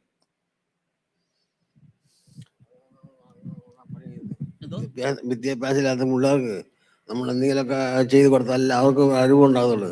അതുകൊണ്ട് മാത്രമാണ് ചെയ്തത് ഞാൻ അത്രയും മതി. What he says is knowledge is supreme. It is our duty, our fundamental duty to disseminate knowledge. That is why I done it. Can I ask Chinnathambi why he has shifted that library in the same panchayat? He has shifted it from Edamalakudi to Mullathakura. So why has he shifted that library? It is still functioning. He has created a committee, 7 members, he is one, and the 7-member committee continues to run the library on their own resources. But let him tell you why he has shifted the library. ഈ സായിനാഥ് ചോദിക്കുന്നത്, അന്ന് ഞങ്ങൾ വന്ന് കാണാൻ വന്നപ്പോൾ ഞങ്ങൾ കണ്ടപ്പോൾ നിങ്ങളുടെ വീടിനോട് ചേർന്നിട്ടാണ് ലൈബ്രറി അല്ലേ, നമ്മുടെ സഞ്ചികളിലൊക്കെ ഇങ്ങനെ പുസ്തകങ്ങൾ കെട്ടി വെച്ചിരിക്കുകയായിരുന്നു. ഇന്നിപ്പോൾ അവിടെ നിന്ന് മാറിയല്ലോ, വേറെ സ്ഥലത്തേക്ക് മാറി. അപ്പൊ അത് ഞാൻ ചോദിക്കാം, എന്താണ് അങ്ങനെ മാറാൻ കാരണം, എന്തുകൊണ്ടാണ് ഇപ്പൊ അവിടെ നിന്ന് മാറിയ ആ കാര്യങ്ങൾ ഇത് പറഞ്ഞാൽ? എന്നു പറഞ്ഞാല് ആനയുടെ ശല്യം, ആനയുടെ അങ്ങനെ. അപ്പൊ അതുകൊണ്ട് ആനയുടെ ശല്യം, ആന കൊണ്ട് അവിടെ നിൽക്കാൻ പറ്റില്ല, എല്ലാം കളഞ്ഞാലോ, അപ്പൊ അതോടെ ബുദ്ധിമുട്ടായി പോകും എന്ന് കണക്കൂട്ടിയാണ് ഞാൻ അവിടെ നിന്ന് പിള്ളേരെ കൊണ്ട് കുടിയിലേക്ക് കയറിപ്പോയി. കുടി മാറി 4 താമസം എല്ലാം മാറ്റി നേരുമ്പോഴത്തേക്ക് 1 ആഴ്ച 2 ആഴ്ച ആയപ്പോഴത്തേക്ക് എന്റെ വീടും കളഞ്ഞ് എന്റെ പറമ്പം കളഞ്ഞ് മൊത്തം കളഞ്ഞു ആന. So he has been facing the issue of violent elephants for so long, and he had some constant fear that library would be reduced to rashes by the elephants sometime. But finally he decided if he has to shift the library, also shift his house. And once he shifted the house from that area, and once he shifted the library, within a week, the elephants attacked the library, the building. But he was able to manage to relocate the library. Yeah. സന്തോഷമായിട്ട് അതൊക്കെ അടുത്ത് പിടിച്ചിട്ടുണ്ട്, മുഖത്തോട് ചേർത്ത് പിടിച്ചു. അത് ഞങ്ങൾ അവിടെ നിന്ന് മാറ്റിയത് കാരണം, ഞങ്ങളൊക്കെ മാറാൻ കാരണം ആനൻ്റെ ശല്യം ഭയങ്കരമായി പോയി. അതുകൊണ്ട് വായനശാല എൻ്റെ അടുത്ത് മാറ്റി, താഴത്തേക്ക് മാറ്റി, മുളകലാക്കി അവിടെ നിൽക്കുന്നു ഉണ്ട് അവിടെ. പിന്നെ ബാക്കി ഞാൻ അവിടെ നിന്ന് പിള്ളേരെയും കൊണ്ട്, ഞങ്ങൾ ഒരു വീട് ഉണ്ടായുള്ളൂ, ഞങ്ങൾ 2 വീട് പിള്ളേരുടെ ഒന്ന് എൻ്റെ ഒന്ന്. ആ 2 വീടുള്ള അപ്പം ആനയാണെങ്കിൽ ഏത് സമയത്ത് ആനയുടെ സ്ഥലമാണ്. അതുകൊണ്ട് ഞാൻ അവിടെ പിള്ളേരെ വെക്കാതെ എടുത്തുകൊണ്ട് അങ്ങോട്ട് പറഞ്ഞു പോയിട്ട് കുടിയിലേക്കായി. കുടിയിലാണെങ്കിൽ ആളുണ്ട്, ഒരു കുടിയല്ലേ, അപ്പം അതുകൊണ്ട് അവിടെ ആളുണ്ട്. അപ്പം അങ്ങോട്ട് കൊണ്ടുപോയി ഇപ്പം 1 വർഷം കഴിഞ്ഞു. അങ്ങനെ പോയി അപ്പം അവിടെ ഇരിക്കുകയാണ് ഇപ്പം അങ്ങനെ. For some time, we have been living a little away from this place. And we were then, till then, we were under the constant threat of the elephant attacks. Now there is no threat, and we were able to relocate the library safely. And our family also living in another locality, the different locality. Yes. Can he talk about his journey when he decided that he would create a library and why? എന്തിനാണ് ഇങ്ങനെ നമ്മൾ library തുടങ്ങണം എന്ന് ആഗ്രഹിച്ചത്, അല്ലെങ്കിൽ എന്തുകൊണ്ടാണ് എന്നിട്ട് ഇത്രയും ലൈബ്രറി തുടങ്ങി ഇത്രയും കാലമായി ആനയുടെ ശല്യം ഉണ്ടായി, നമ്മൾ മറ്റൊരു സ്ഥലത്തേക്ക് കൊണ്ടുപോയി ഇപ്പോഴും അവിടെ ലൈബ്രറി നടക്കുന്നു, ഇതിൽ കൂടെയൊക്കെ എന്താ ഉദ്ദേശിച്ചത്, എന്ത് വേണം? അത് ഞാൻ വായനശാല തുടങ്ങാനുള്ള കാരണം വായനശാല കൊണ്ടും എന്നുള്ള പ്ലാൻ അണഞ്ഞപ്പോഴത്തേക്കും ഞാൻ വായനശാല ആവശ്യമാണ്. അതെന്തെന്ന് പറഞ്ഞാൽ 4ാം ക്ലാസ്സിൽ പഠിച്ച പിള്ളേരുണ്ട് അവിടെ, 4ാം ക്ലാസ് 5ാം ക്ലാസ് പഠിച്ച പിള്ളേരൊക്കെ ഉണ്ട്. അപ്പം ആ പിള്ളേരൊക്കെ വായിച്ച് പഠിച്ചാൽ നല്ലൊരു നേട്ടമല്ലേ. ഒത്തിരി വിദ്യാഭ്യാസം കൂടുതലുണ്ടെങ്കിൽ അറിവുണ്ടാകുമല്ലോ. അപ്പം അതുകൊണ്ട് മാത്രമാണ് ആ വായനശാല നമ്മൾ വരുത്തിയത്. അപ്പം അതെല്ലാം ഓർത്തിട്ടാണ് ഞാൻ ഇതെല്ലാം ആനകളെ കളഞ്ഞാലോ, അതും പോയില്ലേ, ബുക്കെല്ലാം പോകും, നാശമാകും, വീട് കളഞ്ഞു. അത് പിന്നീട് കെട്ടി വീട് അത് കളഞ്ഞു. ആദ്യം കെട്ടി വീട് ആണ് ഇതിനാണ് വെച്ചിരുന്നത്. അപ്പം അതൊക്കെ എടുത്ത് മാറ്റി ആന കളഞ്ഞ് അത് ആ ബുക്കെല്ലാം പോയി, അത് പോയില്ലേ. അപ്പം അതുകൊണ്ട് ഞാൻ അവിടെ നിന്ന് മാറി കൂടിലേക്കാക്കി. What he says is, knowledge is more important than education. So there are many students, many children there who studied up to 4th standard. There are many who studied up to 5th standard. But he wanted people must grow by reading. So that is why he wanted the library there, because education is the empowerment. And when this elephant issue came, he wanted the library must not be disrupted, or its function must not be disrupted. That is why he thought of another safer location. So the issue resolved, the library is still functioning. That is absolutely. But when did he decide to start the library? Why? I mean, when? Yeah. എപ്പോഴാണ് ഇങ്ങനെ library തുടങ്ങണമെന്ന് ഒരു മനസ്സ് തോന്നിയത്? ഏത് വർഷമാണ് ഇത്? അത് ഓർമ്മയുണ്ടോ? എപ്പോഴാണ് പറയാം? അത് മറന്നു പഠിച്ചു. അത് പള്ളി 1000 അല്ല, ഈ സ്കൂളില്ല, പഞ്ചായത്ത് വന്നില്ലേ. എത്ര പ്രായം ഉണ്ടാവും അന്നിങ്ങനെ ചിന്തിക്കുമ്പോ? അത് 60-70 വയസ്സ് കഴിഞ്ഞിട്ടാണ്. He's totally unsure when he started thinking about it. But we saw it in. അതോട് കൂടിയാണ് തുടങ്ങിയത്. പഞ്ചായത്ത് അവിടെ തുടങ്ങി, പിന്നെ അതാണ് അതിന് പിന്നീടാണ് ഈ വായനശാലയും അവർ വന്നതൊക്കെ. He said the library came into existence after the Edamalakudi Grama Panchayat was formed. A little late after the forming of the Edamalakudi Grama Panchayat. I need to tell you another interesting but also sad thing. As I said, good things and sad things. As I said, the library had 161 books. But when we wrote about this, when we wrote a story, you can find it on People's Archive of Rural India. We publish in 15 languages, including Malayalam. So you can read it in English, Malayalam, you can read it in Urdu if you want. It's there.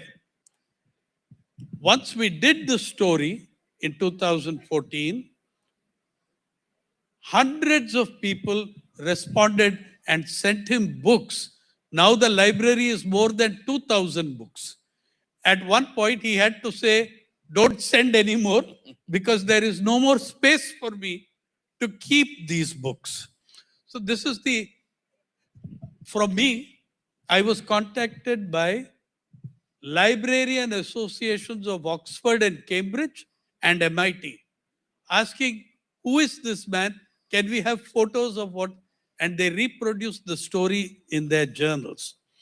But here is this interesting thing and a sad thing.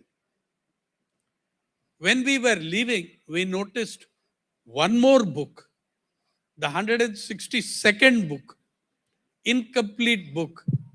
Chinnathambi, at age 73, was writing his own autobiography, right? And it had come to the 25. first chapter because he was 9 years old when Gandhi was assassinated. But here I am going to make an appeal to the journalists of Trivandrum, to all of you. I want that he completes that autobiography, but some journalist from Trivandrum came, took the manuscript and never reappeared, never reconnected, and Chinnathambi doesn't know who that person is. He doesn't remember his name or anything. Now, this happened before also to Shaji and me during the farm suicides. We met people who had given the only photo of their loved one who committed suicide to some journalists from the city who never returned the books. So I'm going to appeal that please, if you know this journalist, or if this journalist hears this meeting, he should absolutely come and return that manuscript. And we undertake, Shaji, I, Murli Masha, Shashi, we undertake to see that he completes his autobiography and does it. But please return his manuscript to him. ഇതില് ഇപ്പോ Sainath sir പറയുന്നത്, അദ്ദേഹം ഓർക്കുന്നത് നമ്മൾ അന്ന് അവിടെ വരുമ്പോൾ ഏതാണ്ട് 160 പുസ്തകങ്ങളാണ് ലൈബ്രറിയിൽ ഉണ്ടായിരുന്നത്. പിന്നെ ഇതിനെപ്പറ്റി ലേഖനങ്ങൾ വന്നു, സാർ എഴുതി. അതിനെപ്പറ്റി പീപ്പിൾസ് ആർക്കൈവ് റൂറൽ ഇന്ത്യയിൽ, അത് ഇന്ത്യയിൽ 16 ഭാഷകളിൽ പബ്ലിഷ് ചെയ്യുന്ന ഒരു ഓൺലൈൻ മാസികയാണ്. ഇതിനകത്തൊക്കെ വായിച്ചിട്ട് ഒരുപാട് ആളുകൾ പുസ്തകങ്ങൾ തന്നു, അല്ലേ? 12,000 പുസ്തകങ്ങൾ വന്നു. പിന്നെ നമുക്ക് വെക്കാൻ സ്ഥലമില്ലാത്തതുകൊണ്ട് നമ്മൾ ഇനി വേണ്ട എന്ന് പറയുന്ന അവസ്ഥ വരെ എത്തി. അപ്പൊ ഇതൊക്കെ ഇങ്ങനെ വന്നു. അപ്പൊ ഒരുപാട് ആളുകൾ ശ്രദ്ധിച്ചു. ഇപ്പോ Harvard university, Oxford university, MIT, അവിടെയൊക്കെയുള്ള വലിയ ലൈബ്രറിയന്മാരൊക്കെ താങ്കളെ കുറിച്ചുള്ള കാര്യങ്ങൾ ചോദിച്ചു, താങ്കളെ കുറിച്ചുള്ള പടങ്ങൾ ഒക്കെ അവരൊക്കെ കണ്ടു, ഈ പ്രവർത്തനത്തിന്റെ വിശദീകരണങ്ങളെല്ലാം ചോദിച്ചു. അപ്പൊ അങ്ങനെ ലോകതലത്തിൽ തന്നെ ഈ കാര്യങ്ങൾ എത്തുമ്പോഴും നമ്മുടെ നാട്ടില് അപ്പൊ താങ്കൾ പണ്ട് എഴുതിയ താങ്കളുടെ ആത്മകഥ 25% എഴുതിയെന്നല്ലേ പറഞ്ഞത്. അപ്പൊ അത് ഒരു തിരുവനന്തപുരത്ത് വായിച്ചുകൊണ്ട് പോയി, പിന്നെ അത് തിരിച്ചു വന്നിട്ടില്ല, കിട്ടിയിട്ടില്ല. അപ്പൊ അതിപ്പോ സാറിപ്പോ ഇവിടെ യോഗത്തിൽ പറഞ്ഞതാണ്, ഇവിടെ ഇരിക്കുന്ന ആരെങ്കിലും ആ ആളുകളോടൊക്കെ ഒന്ന് അന്വേഷിച്ച് ഏതെങ്കിലും തരത്തിൽ ആ ആളെ കണ്ടെത്താൻ പറ്റിയാല് ആ ഭാഗം ആത്മകഥ എടുത്ത് ബാക്കി ഭാഗം എഴുതി കംപ്ലീറ്റ് ചെയ്ത് ഇപ്പൊ ചിന്നത്തമ്പിയുടെ ആത്മകഥ എന്നുള്ള ലെവലില് അത് മലയാള സമൂഹത്തിന്, ലോക സമൂഹത്തിന് മുന്നിൽ അത് പബ്ലിഷ് ചെയ്യാനുള്ള ഒരു അവസരം ഉണ്ടാക്കും എന്നാണ് പറയുന്നത്. അതിനെപ്പറ്റി എന്താ പറയാനുള്ളത്? പ്രായത്തിന് നോക്കി ഇപ്പൊ ഒരുപാട് വയസ്സായി, പിന്നെ എഴുതാനും പറ്റില്ല. അല്ലെങ്കിൽ എഴുതാം, നമുക്ക് ഉടനെ എഴുതി നോക്കാം. ഒരാളുടെ സഹായം എഴുതാൻ പറ്റില്ലേ? എഴുതാം. ഗാന്ധി മരിച്ച ദിവസം ഓർമ്മയെല്ലാം ഉണ്ട്, പക്ഷെ എഴുതാൻ കൈ ശരിയാകുന്നില്ല. അതാണ് ഏറ്റവും ബുദ്ധിമുട്ട്. ഈ കൈ ഇതും പറ്റില്ലല്ലോ, പ്രഷർ വന്ന് അങ്ങനെ തന്നില്ലേ. അപ്പൊ അതുകൊണ്ടാണ് അവിടെ ഒന്നും പിടിക്കാനും പറ്റില്ല, ഒരു സാധനം തൊടാൻ പറ്റില്ല. ഈ കൈ മാത്രമേ ഉള്ളൂ എനിക്ക്, കൈ മാത്രമേ ഉള്ളൂ. That is the only issue that is preventing him from completing that autobiography. So he is happy if somebody is assisting him, he is ready to complete the book. But he wants the manuscript back. Yeah, exactly. I want to also tell you that two of the people who are in that journey, and one of them the main inspiration for Chinnathambi, are also in this auditorium. V. Shashi Kumar, who shot the footage of that film, and more importantly also, Chinnathambi's mentor and guide, who sparked the idea of library, of school teaching, Murli Masha, is sitting right here. Can we have a couple of chairs to bring them? Please come to the stage. Murli Masha, ninga vaanginga. Shashi, ni kuda. നമ്മളോട് രണ്ടുപേരെ കൂടി വേദിയിലേക്ക് കൊണ്ടുവരികയാണ്. അന്ന് നമ്മൾ ഈ സ്ഥലത്തേക്ക് പോകുമ്പോൾ ഞങ്ങളുടെ കൂടെ ഉണ്ടായിരുന്ന ശ്രീ ശശികുമാർ, അദ്ദേഹം അന്ന് എടുത്തിട്ടുള്ള ആ വീഡിയോ വെച്ചുകൊണ്ടുള്ള ഒരു ഫിലിമാണ് നമ്മൾ ആദ്യം കണ്ടത്. അതുപോലെ തന്നെ ഈ ചിന്നത്തമ്പിയുടെ ഈ പ്രവർത്തനങ്ങളിലെ ഈ ലൈബ്രറിയുടെ എല്ലാ രൂപീകരണത്തിലും ചിന്നത്തമ്പിയുടെ സാമൂഹികമായ ഇടപെടലുകളെല്ലാം എല്ലാ കാലത്തും കൂടെ നിന്നിട്ടുള്ള അദ്ദേഹത്തിന്റെ കൂടെ ഒരുപാട് കാലം ആ ഗ്രാമത്തിൽ പ്രവർത്തിച്ചുള്ള മുരളി മാഷ് അവിടെയുള്ള എടമലക്കുടിയിലെ ഒരു ഏകാധ്യാപക വിദ്യാലയത്തിലെ അധ്യാപകരായിരുന്നു. അദ്ദേഹം പുറമേ നിന്നുള്ളൊരു മനുഷ്യനാണ്. പക്ഷെ അവിടെ ചേർന്ന് നിന്ന് ചിന്നത്തമ്പിയോട് തോളോട് ചേർന്ന് നിന്നുകൊണ്ട് ആ നാട്ടിലെ ജനങ്ങളുടെ ഒരുപാട് കാര്യങ്ങൾ നടപ്പിലാക്കുന്നതിന് വേണ്ടി വളരെ സമർപ്പിതമായി പ്രവർത്തിച്ചിട്ടുള്ള ഒരു വ്യക്തിയാണ്. അപ്പൊ ഇവർ രണ്ടുപേരെയും നമ്മൾ ഈ വേദിയിലേക്ക് സ്വാഗതം ചെയ്യണം. I have to say that Murli Masha, by the way, is also a tribal, also an Adivasi, but not a Mudavan. But I would like Mala Araya community. Mala Araya Adivasi. But let Chinnathambi tell us about the inspirational role of Murli Masha. അപ്പൊ നമ്മുടെ ജീവിതത്തിൽ നമ്മൾ ഇത്രയും കാര്യങ്ങളൊക്കെ അവിടെ ചെയ്തു. Library തുടങ്ങി ഒരുപാട് കാര്യങ്ങൾ നമ്മുടെ സമൂഹത്തിനോട് ചെയ്യുന്നുണ്ട്. ഇതിലെല്ലാം ഈ മുരളി മാഷയുടെ ഒരു പിന്തുണ എങ്ങനെയായിരുന്നു? മുരളി മാഷുമായിട്ടുള്ള ഒരു ഫ്രണ്ട്ഷിപ്പിനെ പറ്റി ഒന്ന് പറയാമോ? മുരളി മാഷ് അവിടെ ഈ സ്കൂള് തുടങ്ങുന്നതിന് ഞാൻ പോകുന്നതിന് മുമ്പായിട്ട് അവിടെ പുള്ളി പോയി. അത് പോയെന്ന് പറഞ്ഞാൽ ഈ പിള്ളേരുണ്ടായിരുന്നു പഠിക്കാനുള്ള. അപ്പൊ അതുകൊണ്ട് മാത്രമാണ് പുള്ളി അവിടെ ചെന്നപ്പോഴത്തേക്കും പിന്നെ ഈ പിള്ളേരുള്ളത് കൊണ്ട് പിന്നെ അവിടെ നിന്നു. ഇത്തിരി കഷ്ടപ്പാടെ പുള്ളി കഴിച്ചു. പിന്നെ അത് കഴിച്ചിട്ട് ഞാൻ നമ്മൾ പോണേ കുഴി പോയിട്ട് പിന്നെ ഞാൻ വിട്ടിട്ടില്ല. നമ്മളെ ബന്ധം എന്ന് വെച്ചാൽ നമ്മുടെ കുഴിയിലായിരുന്നു എല്ലാവരും അത് കൂടിയത്. അപ്പൊ വന്ന് കൂടിയോടുകൂടി പിന്നെ ഞാൻ കൈവിട്ടില്ല. എന്ത് കാര്യമാണെങ്കിലും ഞാൻ സഹായിച്ചു കൊടുക്കും. പുള്ളിയോടെ കൂടുകയും ചെയ്യും. എല്ലാ കാര്യങ്ങളും നമ്മൾ സഹായിച്ചു കൊടുക്കുകയും ചെയ്യും. എല്ലാം ചെയ്തുകൊണ്ടായിരുന്നത്. പിന്നെ ഞങ്ങൾക്ക് ഒരു ഊറുവേലൊക്കെ അവിടെ നിന്നുണ്ടായി. അത് നിങ്ങൾ അറിഞ്ഞിരിക്കും. ആ ഊരുവേലാണ് പുള്ളി കാണുന്നത്. പിന്നെയാണ് ഇങ്ങോട്ട് പോകുന്നത്. ഞാൻ പിന്നെ അവിടെ ഒറ്റയായി. അങ്ങനെ വന്ന വലിയാണ്. ഇങ്ങനെ വന്ന് നമ്മുടെ അവിടെ നിന്ന് ഇടമലക്കുടി തന്നെ ഉണ്ടായതാ. അവരെല്ലാം നല്ലൊരു സഹായം ചെയ്തു. നല്ലൊരു സഹായം എന്ന് പറഞ്ഞാൽ നല്ലൊരു സഹായം നമ്മുടെ ആൾക്കാർക്ക് വേണ്ടി ചെയ്തു. കഷ്ടപ്പെട്ട് എല്ലാം അങ്ങനെ നിന്നു. ലാസ്റ്റ് വന്നപ്പോഴത്തേക്കും ഊരുവിലക്കാക്കിയോട് അവിടെ നിന്ന് ഇവർ പോന്നതാ. അതിൽ ഞങ്ങൾ പോയിട്ടില്ല. Actually, Murali Master came to Edamalakudi years ago as a teacher of a single teacher school. That was a scheme under DPEP, District Primary Education Program. He went there, and that time Chinnathambi was not there. Only after Murali Master started as a teacher and started influencing the education standards of the local community, then only Chinnathambi reached the locality. Earlier, he was living in somewhere else in another part of Idukki. And there, instantly they became friends. And he says he's a very good person, very committed person, a very talented teacher, and he lived for the local children and their families, their well-being.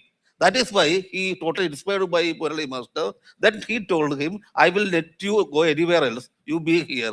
And he helped him to live there for long.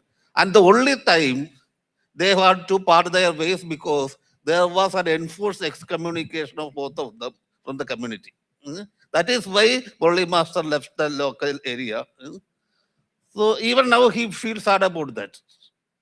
Can we ask Murali Masha to say a few words about finding Chinnathambi and what is the meaning of Chinnathambi and what is the meaning of library in a society? അപ്പോ ഒരു സമൂഹത്തിൽ ഒരു ലൈബ്രറിയുടെ പ്രാധാന്യം, പ്രത്യേകിച്ച് നമ്മുടെ മുതുവ കമ്മ്യൂണിറ്റിയുടെ ഇടയിലുള്ള ഒരു ലൈബ്രറിയുടെ പ്രാധാന്യം, അതിലെങ്ങനെയാണ് ചിന്നത്തമ്പിയുടെ റോൾ ഉണ്ടായത്, നിങ്ങൾ തമ്മിലുള്ള ബന്ധം എങ്ങനെ ഉടലെടുത്തു, അതെങ്ങനെ ഗുണപരമായിട്ട് അവിടെയുള്ള മനുഷ്യരെ സ്വാധീനിച്ചു, ആ കാര്യങ്ങളൊന്ന് പറയാമോ?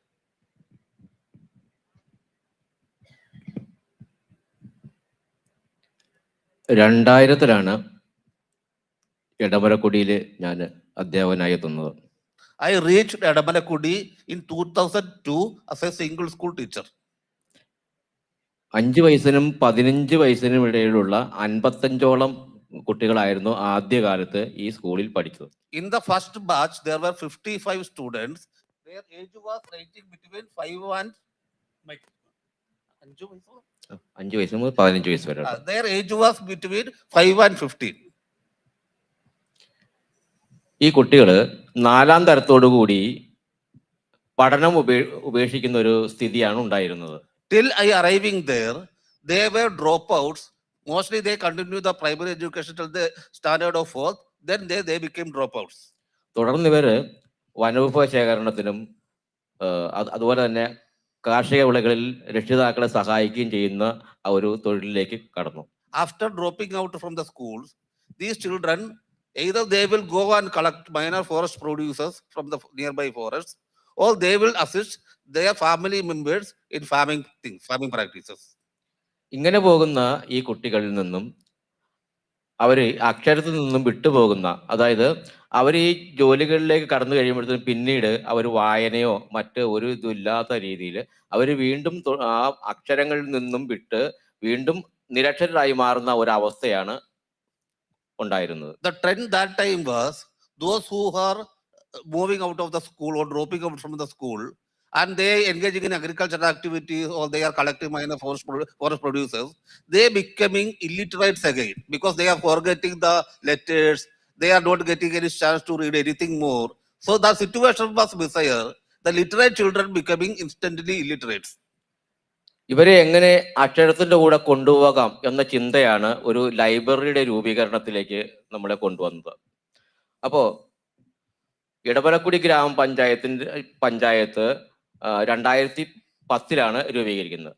ആ വർഷത്തെ ആദ്യത്തെ ഊരുകൂട്ടത്തില് ഈ ട്രൈബൽ ഭാഷ വശമില്ലാത്ത ഉദ്യോഗസ്ഥര് ആ ഊരുകൂട്ടത്തിന് എന്നെയും കൂടെ ആ കൂടെ കൂട്ടുകയും അങ്ങനെ ആ കൂടെ നമ്മുടെ തിരുവനന്തപുരത്തുള്ള ഒരു മാധ്യമപ്രവർത്തനായിട്ടുള്ള ഉണ്ണി പ്രശാന്ത് എന്ന് പറയുന്ന അദ്ദേഹവും ഉണ്ടായിരുന്നു. അങ്ങനെ ഞങ്ങൾ ഈ ഊരുകൂട്ടത്തിന് ഓരോ വാർഡുകളും ഇങ്ങനെ കടന്നു പോകുമ്പോഴും ഈ പ്രദേശത്തെക്കുറിച്ചും ആ പ്രദേശത്തെ വിദ്യാഭ്യാസത്തെക്കുറിച്ചും അവിടെയുള്ള ഈ കൊഴിഞ്ഞു പോകുന്ന കുട്ടികളിൽ നിന്നും ആ അവർ അഭ്യസിച്ചിട്ടുള്ള ആ അക്ഷരങ്ങൾ കൂടി നഷ്ടപ്പെടുന്ന അവസ്ഥയുമൊക്കെ ഇങ്ങനെ സംസാരിക്കുന്നതിനിടയിൽ ഒരു ലൈബ്രറി രൂപീകരിക്കുന്നതിലൂടെ ഇതിന് പരിഹാരമാകാം എന്ന് ഉള്ള ചർച്ചയാണ് നടന്നത്. In 2010, the Adamalakudi Panchayat was constituted. It was the first tribal Panchayat in Kerala, tribal Grama Panchayat. And thereafter, there were regular Uru meetings. Uru meetings means the meeting of the tribal collectives in different parts of the Panchayat. And in such meetings, the officials from outside who are unaware or those who have a poor grasp of the Boduan language, they took Murali Master with them as an interpreter. And in these meetings, both the community members and also the officials raise the concern of people are turning illiterate again and they are not getting anything to read, anything to continue their informal education. That situation was widely discussed. Then only the idea of forest libraries has been conceived. അങ്ങനെ ഈ ഉണ്ണിപ്രസാദിന്റെ സഹകരണത്തോടു കൂടി അദ്ദേഹം ഒരു 160 books പല സുഹൃത്തുക്കളിൽ നിന്നും collect ചെയ്ത് ആ പുസ്തകങ്ങൾ അവിടെ മൂന്നാറിൽ നിന്നും തലച്ചുമടെ കൊണ്ടുപോയി ഇരിപ്പുകൽ എന്ന ആ ഒരു ഗ്രാമത്തില് കൊണ്ടുപോയി നമ്മുടെ ചിന്നത്തമ്പി അദ്ദേഹത്തെ ഏൽപ്പിക്കുകയും അദ്ദേഹത്തെ അവിടുത്തെ ലൈബ്രറിയിലാക്കി മാറ്റുകയുമാണ് ചെയ്തത്. In this process, Murali Master got the help of a journalist, the Thiruvananthapuram-based journalist Unni Prashant, and Unni Prashant took the initiative and he collected 160 books from different persons, individuals and his friends, and they handed it over to Murali Master, and along with Unni Prashant, Murali Master went to Chinnathambi's village and they jointly established the library. And, the hamlet in which the library is, it's called Irupukallakudi. Yes. It had just 25 families. Yeah. But I saw in the register, in the library register, that in those 25, in that hamlet, 37 books had been borrowed in 1 year in 2013. At least 3 books a month in 25 families. How did he manage to inspire people to come there, read the book? I want him to tell us. എങ്ങനെയാണ് ഇത്രയധികം ആളുകളെ ഒരു ആവേശത്തോടു കൂടി ലൈബ്രറിയിൽ എത്തിക്കാൻ? കാരണം 25ഓളം ആളുകൾ കഷ്ടമുള്ള ഒരു ഗ്രാമത്തിൽ മറ്റൊരുപാട് പേര് വന്നിട്ടുണ്ട്. ഒരുപാട് പുസ്തകങ്ങൾ ഇങ്ങനെ ആളുകൾ വായിക്കാൻ കൊണ്ടുപോയിട്ടുണ്ട്. അതെങ്ങനെയാണ് സാധിച്ചെടുത്തത് ഇത്ര ആളുകളെ ആദ്യകാലത്ത് ഈ ലൈബ്രറിയുടെ തുടക്കത്തിലൊന്നും ഇവരൊരു വായനയിലേക്ക് കടന്നു വന്നിരുന്നില്ല. കാരണം വായനയുടെ ഒരു രസം എന്താണെന്ന് അവർക്ക് മനസ്സിലായിരുന്നില്ല. ഇത് നമ്മൾ ചെയ്തത് ഇവര് ജീവിക്കുന്ന വൈകുന്നേരങ്ങളിൽ ഇവരുടെ ജോലിയെല്ലാം കഴിഞ്ഞ ശേഷം ഇവർ സത്രത്തിൽ ചേരുന്നൊരു രീതിയുണ്ട്. അതായത് സത്രം എന്ന് പറഞ്ഞ ചാവടി എന്ന് പറയും. അവരുടെ പുരുഷന്മാരെല്ലാം ഒത്തുകൂടുന്ന ഒരു സ്ഥലമാണ് ചാവടി. സ്ത്രീകളെല്ലാം ഒത്തുകൂടുന്നത് ഇടമാണ് ഈ തുണ്ണുകൾ എന്ന് പറയുന്നത്. അങ്ങനെ ഈ രണ്ട് സ്ഥലത്ത് പുരുഷന്മാരും സ്ത്രീകളൊക്കെ ഇങ്ങനെ ഒത്തുകൂടാറുണ്ട് വൈകുന്നേരങ്ങളിൽ. അവിടെ നമ്മൾ ഈ പുസ്തകങ്ങൾ ഏതെങ്കിലും ഒരു നല്ല പുസ്തകം കൊണ്ടുപോയി അവിടെ ഇവരെ വായിച്ച് കേൾപ്പിക്കുന്നു. ആ വായിച്ചാ കേട്ട് അതിലുള്ള ഉള്ളടക്കത്തിൽ അവര് പ്രചോദനം കിട്ടിയാണ് ഇവർ ഈ വായനയിലേക്ക് കടക്കുന്നത്. There are satrams and chavadis in this village. As per the communist system, in the evenings, there were male members of the community. They will unite together and discuss the common things. Likewise, the women also, they will have a separate gathering. And in these meetings, the teachers and other people, they will go with books. And they will go read out some portions from the book. Through that, they inculcated the habit of reading or the interest to read and know. I just want to tell the audience some of the kinds of books that we found which were borrowed, read. Books of Vaikom Bashir, M.T. Vasudevan Nair, Kamala Das, M. Mukundan, Lalitambika Antarajanam, Mahatma Gandhi, Topil Basi's You Made Me a Communist, Marxian literature, Gandhian literature, but every single thing a serious classic. And this man was able to get people to read. I want to know how difficult it was when he first went to persuade people to come and read those books. അപ്പോൾ നമ്മൾ ഒരുപാട് പുസ്തകങ്ങൾ അവിടെ ഉണ്ടായിരുന്നു അല്ലേ? ഗാന്ധിജിയെ കുറിച്ചുള്ള പുസ്തകം ഉണ്ടായിരുന്നു, തോപ്പിൽ വാസിയുടെ പുസ്തകമുണ്ട്, M.T. വാസുദേവൻ നായരുടെ പുസ്തകമുണ്ട്. ഇത്രയധികം പുസ്തകങ്ങൾ പല ഭാഷയിൽ, പല വലിയ വലിയ പുസ്തകങ്ങൾ, കുഞ്ഞിരാമൻ നായരുടെ പുസ്തകമൊക്കെ ഉണ്ടായിരുന്നു. അപ്പൊ ഇതൊക്കെ എങ്ങനെയാണ് ഈ ആളുകളെ മുഴുവൻ വായിപ്പിച്ച്? സാധാരണ മനുഷ്യരാണ്, വലിയ വിദ്യാഭ്യാസം ഇല്ലാത്തവരാണ്. അപ്പൊ അവരെ എങ്ങനെയാണ് ഇത് വായിക്കാൻ നമ്മൾ പ്രേരിപ്പിച്ചത്? 4ാം ക്ലാസ് വരെ പഠിച്ച പിള്ളേരെ ഉണ്ടല്ലോ, 4ാം ക്ലാസ് 5ാം ക്ലാസ് പഠിച്ച പിള്ളേരൊക്കെ ഉണ്ട്. അപ്പൊ അവരെ വായിപ്പിച്ച് അറിവുള്ളത് പഠിച്ചു പഠിപ്പിക്കുകയാണ്. അതാണ് നമ്മളെ പണി. എല്ലാം പണിയും മാസ്റ്റണി എല്ലാം പറഞ്ഞു കൊടുത്ത് മുള്ളി എഴുതിപ്പിച്ചു. അതൊക്കെ പറഞ്ഞാണ് ആ ബുക്ക് കൊണ്ടുവന്നത്. അങ്ങനെ തന്നെയാണ് അത് വായിച്ച് പഠിപ്പിച്ച് അങ്ങനെ അവർക്ക് ഒരു അറിവുണ്ടാക്കി കൊടുക്കാൻ വേണ്ടിയുള്ള പണിയാണ് ഞങ്ങൾ ചെയ്തതെന്ന്. വേറെ ഒന്നുമല്ല. ഞങ്ങൾക്ക് ആവശ്യമില്ലല്ലോ. അതിനൊക്കെ അറിവുണ്ടാക്കി പിള്ളേർക്ക് ഒരു അറിവുണ്ടാക്കി കൊടുക്കണം. അതാണ് നമുക്ക് പ്രധാനം. ഒരു രാജ്യത്തെ ഒരു വിദ്യാഭ്യാസം ഇല്ലാത്ത ഒരു ആൾക്കാരല്ലേ ഞങ്ങളുടെ ആൾക്കാർ. അപ്പം അവർക്ക് എന്തെങ്കിലുമൊക്കെ അറിവുണ്ടാക്കി കൊടുക്കണമെങ്കിൽ ഈ ബുക്കൊക്കെ വായിച്ച് അതിനുള്ള അറിവുകൾ പഠിച്ച് വന്നാൽ മാത്രമേ അവർക്ക് അറിവുണ്ടാകുള്ളൂ. ഇപ്പം അത്രയും മാസ്റ്റർ അത്രയും പഠിപ്പിച്ചു കഴിഞ്ഞു. ബാക്കിയുള്ളത് ആ ബുക്ക് വായിച്ച് അറിവുകളൊക്കെ പഠിക്കുമല്ലോ എന്നുള്ളൊരു കണക്കൂട്ടലാണ് ഞാനും വായനശാലിന് ആവശ്യപ്പെട്ടതും വരുത്തിയതും കൊടുത്തുകൊണ്ടിരിക്കുന്നത്. More than anything else, it is continued persuasion of the people. Mostly they are dropouts of the 4th standard or 5th standard. So they have elementary kind of education. Then master is persuading them and he is also persuading them. And master is also forcing them to read. So it is not an easy task. Gradually they are forcing these children. And he again and saying there is nothing like knowledge. And knowledge must be achieved, not education. So he is very clear. Education, you may discontinue education to some level, but you have to gather knowledge throughout your life. The philosophy of education is only a training. Knowledge is a life experience and power. Yes. Wonderful. But also, we have, can we ask him about his own educational qualifications and journey? എന്തുവരെ പഠിച്ചിട്ടുണ്ട്? സ്കൂളിൽ പോയിട്ടുണ്ടോ? എന്തുവരെ പഠിച്ചിട്ടുണ്ട് പറയാമോ? ഞാൻ ഇരുമ്പുപാലത്താണ് പഠിച്ചത്. ഇരുമ്പുപാലത്ത് വെച്ചാൽ ഞങ്ങൾ ആദ്യമാണ് അവിടെ ഞങ്ങൾ പോയപ്പോൾ ഞങ്ങൾക്കാണ് ഓരോ സ്കൂളുണ്ടായത്. ഏത് സ്കൂളിലാണ് പഠിച്ചത്? അത് ഡ്രൈവിൽ സ്കൂളായിരുന്നു. എത്ര വരെ പഠിച്ചു? അത് അങ്ങനെ അവിടെ 6ാം ക്ലാസ് വരെ പഠിച്ചു. 6ാം ക്ലാസ് വരെ. 6ാം ക്ലാസ് വരെ പഠിച്ചിട്ടുണ്ട്. നിർത്തി. പിന്നെ ഞാൻ പിന്നെ അഴമൂടത്ത് മറിഞ്ഞ് നമ്മുടെ തട്ടക്കണ്ണം കൂടി പോന്നു. അതുകൊണ്ട് പിന്നെ പഠിപ്പ് നിർത്തി. പോകാൻ ബുദ്ധിമുട്ടായി.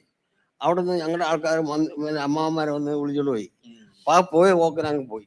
പിന്നെ പഠിത്തം ചെയ്യുന്നില്ല. He studied only up to 6th standard. After that, one day, one uncle came and told him, enough is enough. Then he went along with the uncle. Then never tried to reconnect with education. After we visited him and the story came, what was the result for him? What happened after we came, did the story, it was published? നമ്മള് അന്ന് വന്നപ്പോ ഞാൻ ഇതിനെ കുറിച്ചൊക്കെ എഴുതി ഇവിടെ വന്ന് കാണുകയൊക്കെ ചെയ്തല്ലോ. അതിനുശേഷം എന്തൊക്കെ മാറ്റങ്ങൾ ഉണ്ടായേ? പത്രത്തിൽ ഒരുപാട് വന്നു. അതിനുശേഷം ചിന്നത്തമ്പിക്ക് എങ്ങനെ തോന്നി? എന്ത് മാറ്റം ഉണ്ടായി? ഞങ്ങൾക്ക് സന്തോഷമുണ്ടായുള്ളൂ നിങ്ങൾ വന്നതും കാര്യങ്ങൾ പറഞ്ഞതും. ഇത്രയും വിദ്യാഭ്യാസത്തിന് ഒരു വഴി തന്നത് നിങ്ങളൊക്കെയാണ്.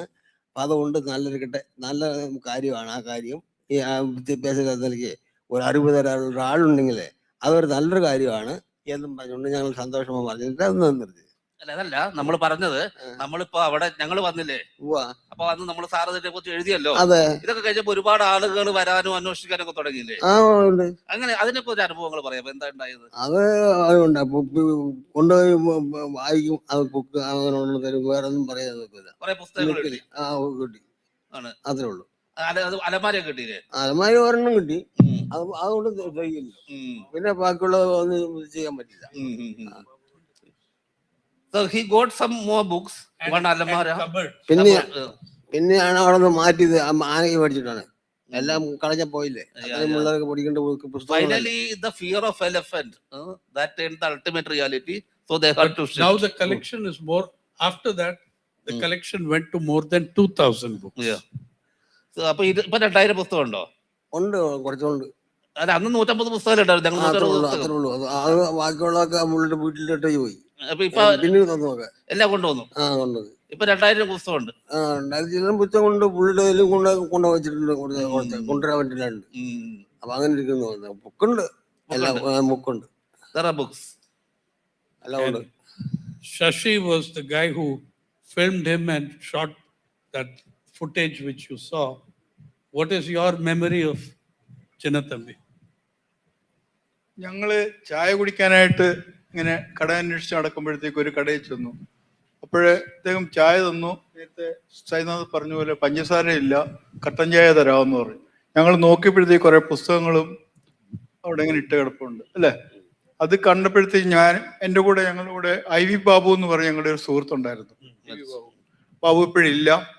ബാബു ഞാനും കൂടെ കണ്ടിട്ടാണ് സൈനാഥിനോടും ഷാജിയോടും പറഞ്ഞു ഇങ്ങനെ ഒരു സംഭവം ഉണ്ട്. അപ്പൊ ഞങ്ങൾ എല്ലാവരും എത്തി നോക്കിയിട്ട് ഓരോന്നോരോന്ന് നോക്കിയപ്പോഴത്തേക്ക് ആദ്യമേ കാണുന്നത് P. കുഞ്ഞിരാമൻ നായരുടെ ഒരു കവിതാ പുസ്തകം അവിടെ കിടക്കുന്നു. അപ്പോഴത്തന്നെ ഞാൻ ക്യാമറ എടുത്തു, ഷൂട്ട് ചെയ്തു. അതാണ് ഇതിനകത്ത് കണ്ടത്. ആ ബുക്കുകളെല്ലാം അവിടെ കണ്ടിട്ടാണ് ഞങ്ങൾ ഷൂട്ട് ചെയ്തതിന് ശേഷം ഞങ്ങൾ കുറച്ച് സംസാരിച്ച ആ സംഭാഷണങ്ങളാണ് നിങ്ങൾ കേട്ടത് അല്ലേ. അത് കഴിഞ്ഞ് ഞങ്ങൾ തിരിച്ചു വന്നതിന് ശേഷം ഞങ്ങൾ എല്ലാവരും, ഞങ്ങളുടെ കൂടെ ഉണ്ടായിരുന്ന എല്ലാ ടീം അംഗങ്ങളും ചിന്നത്തമ്പിയെ പറ്റിയും ആ ഗ്രാമത്തെ പറ്റിയും ധാരാളം എഴുതി.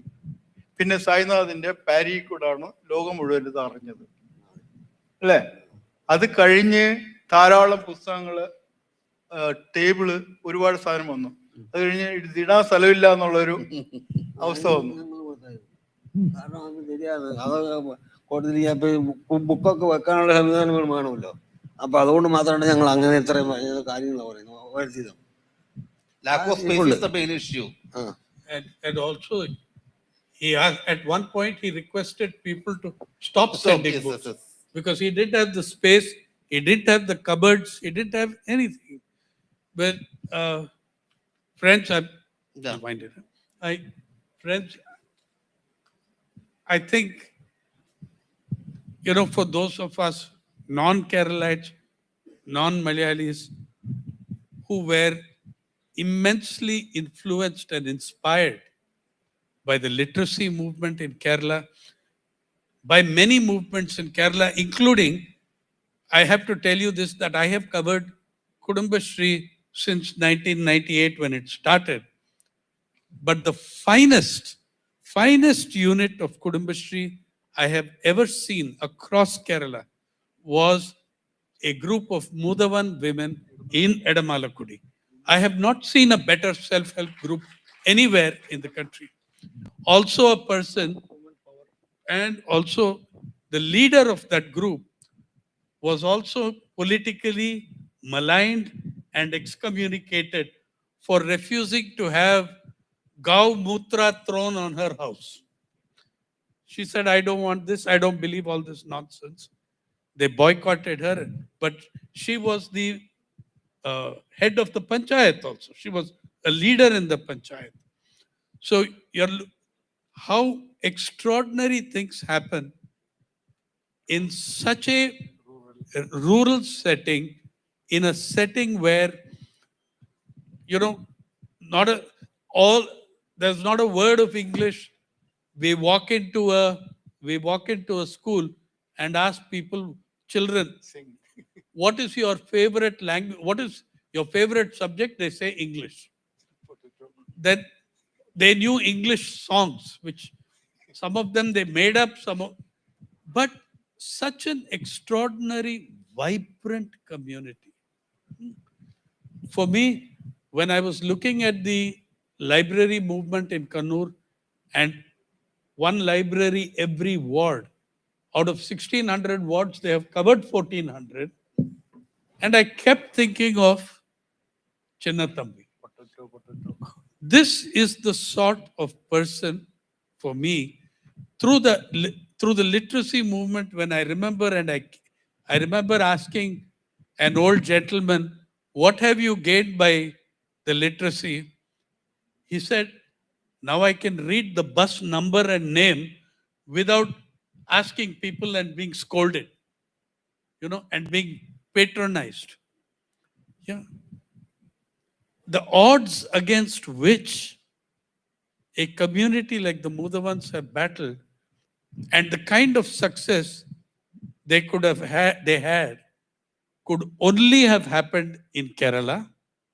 On the other hand, it is only people like these who make Kerala.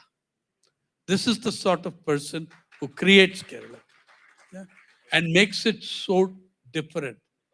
Friends, I once again make that appeal that we should get him to complete his autobiography. I once again make the appeal for the return of his manuscript, and I ask all of you to give P.V. Chinnathambi a rousing ovation.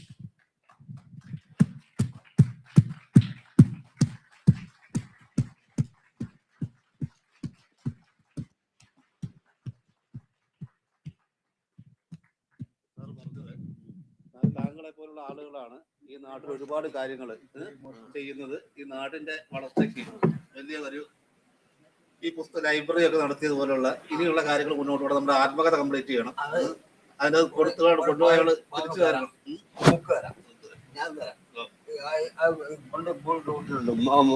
മുറിയിലിരിക്കുക, അത് ഞാൻ തരാം.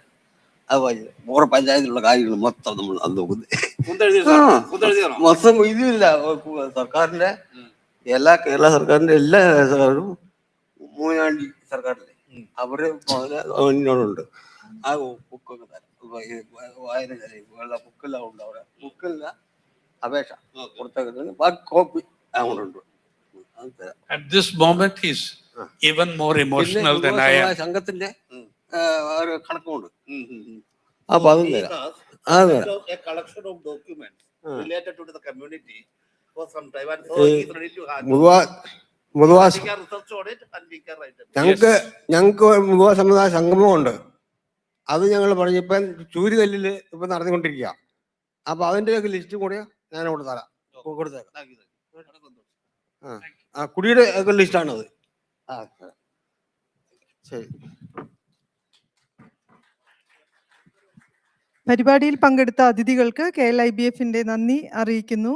അതിഥികൾക്ക് ഉപഹാരം സമർപ്പിക്കുന്നതിന് programme committee കൺവീനറും special സെക്രട്ടറിയുമായ Shri Shaji C ബേബിയെ ക്ഷണിക്കുന്നു.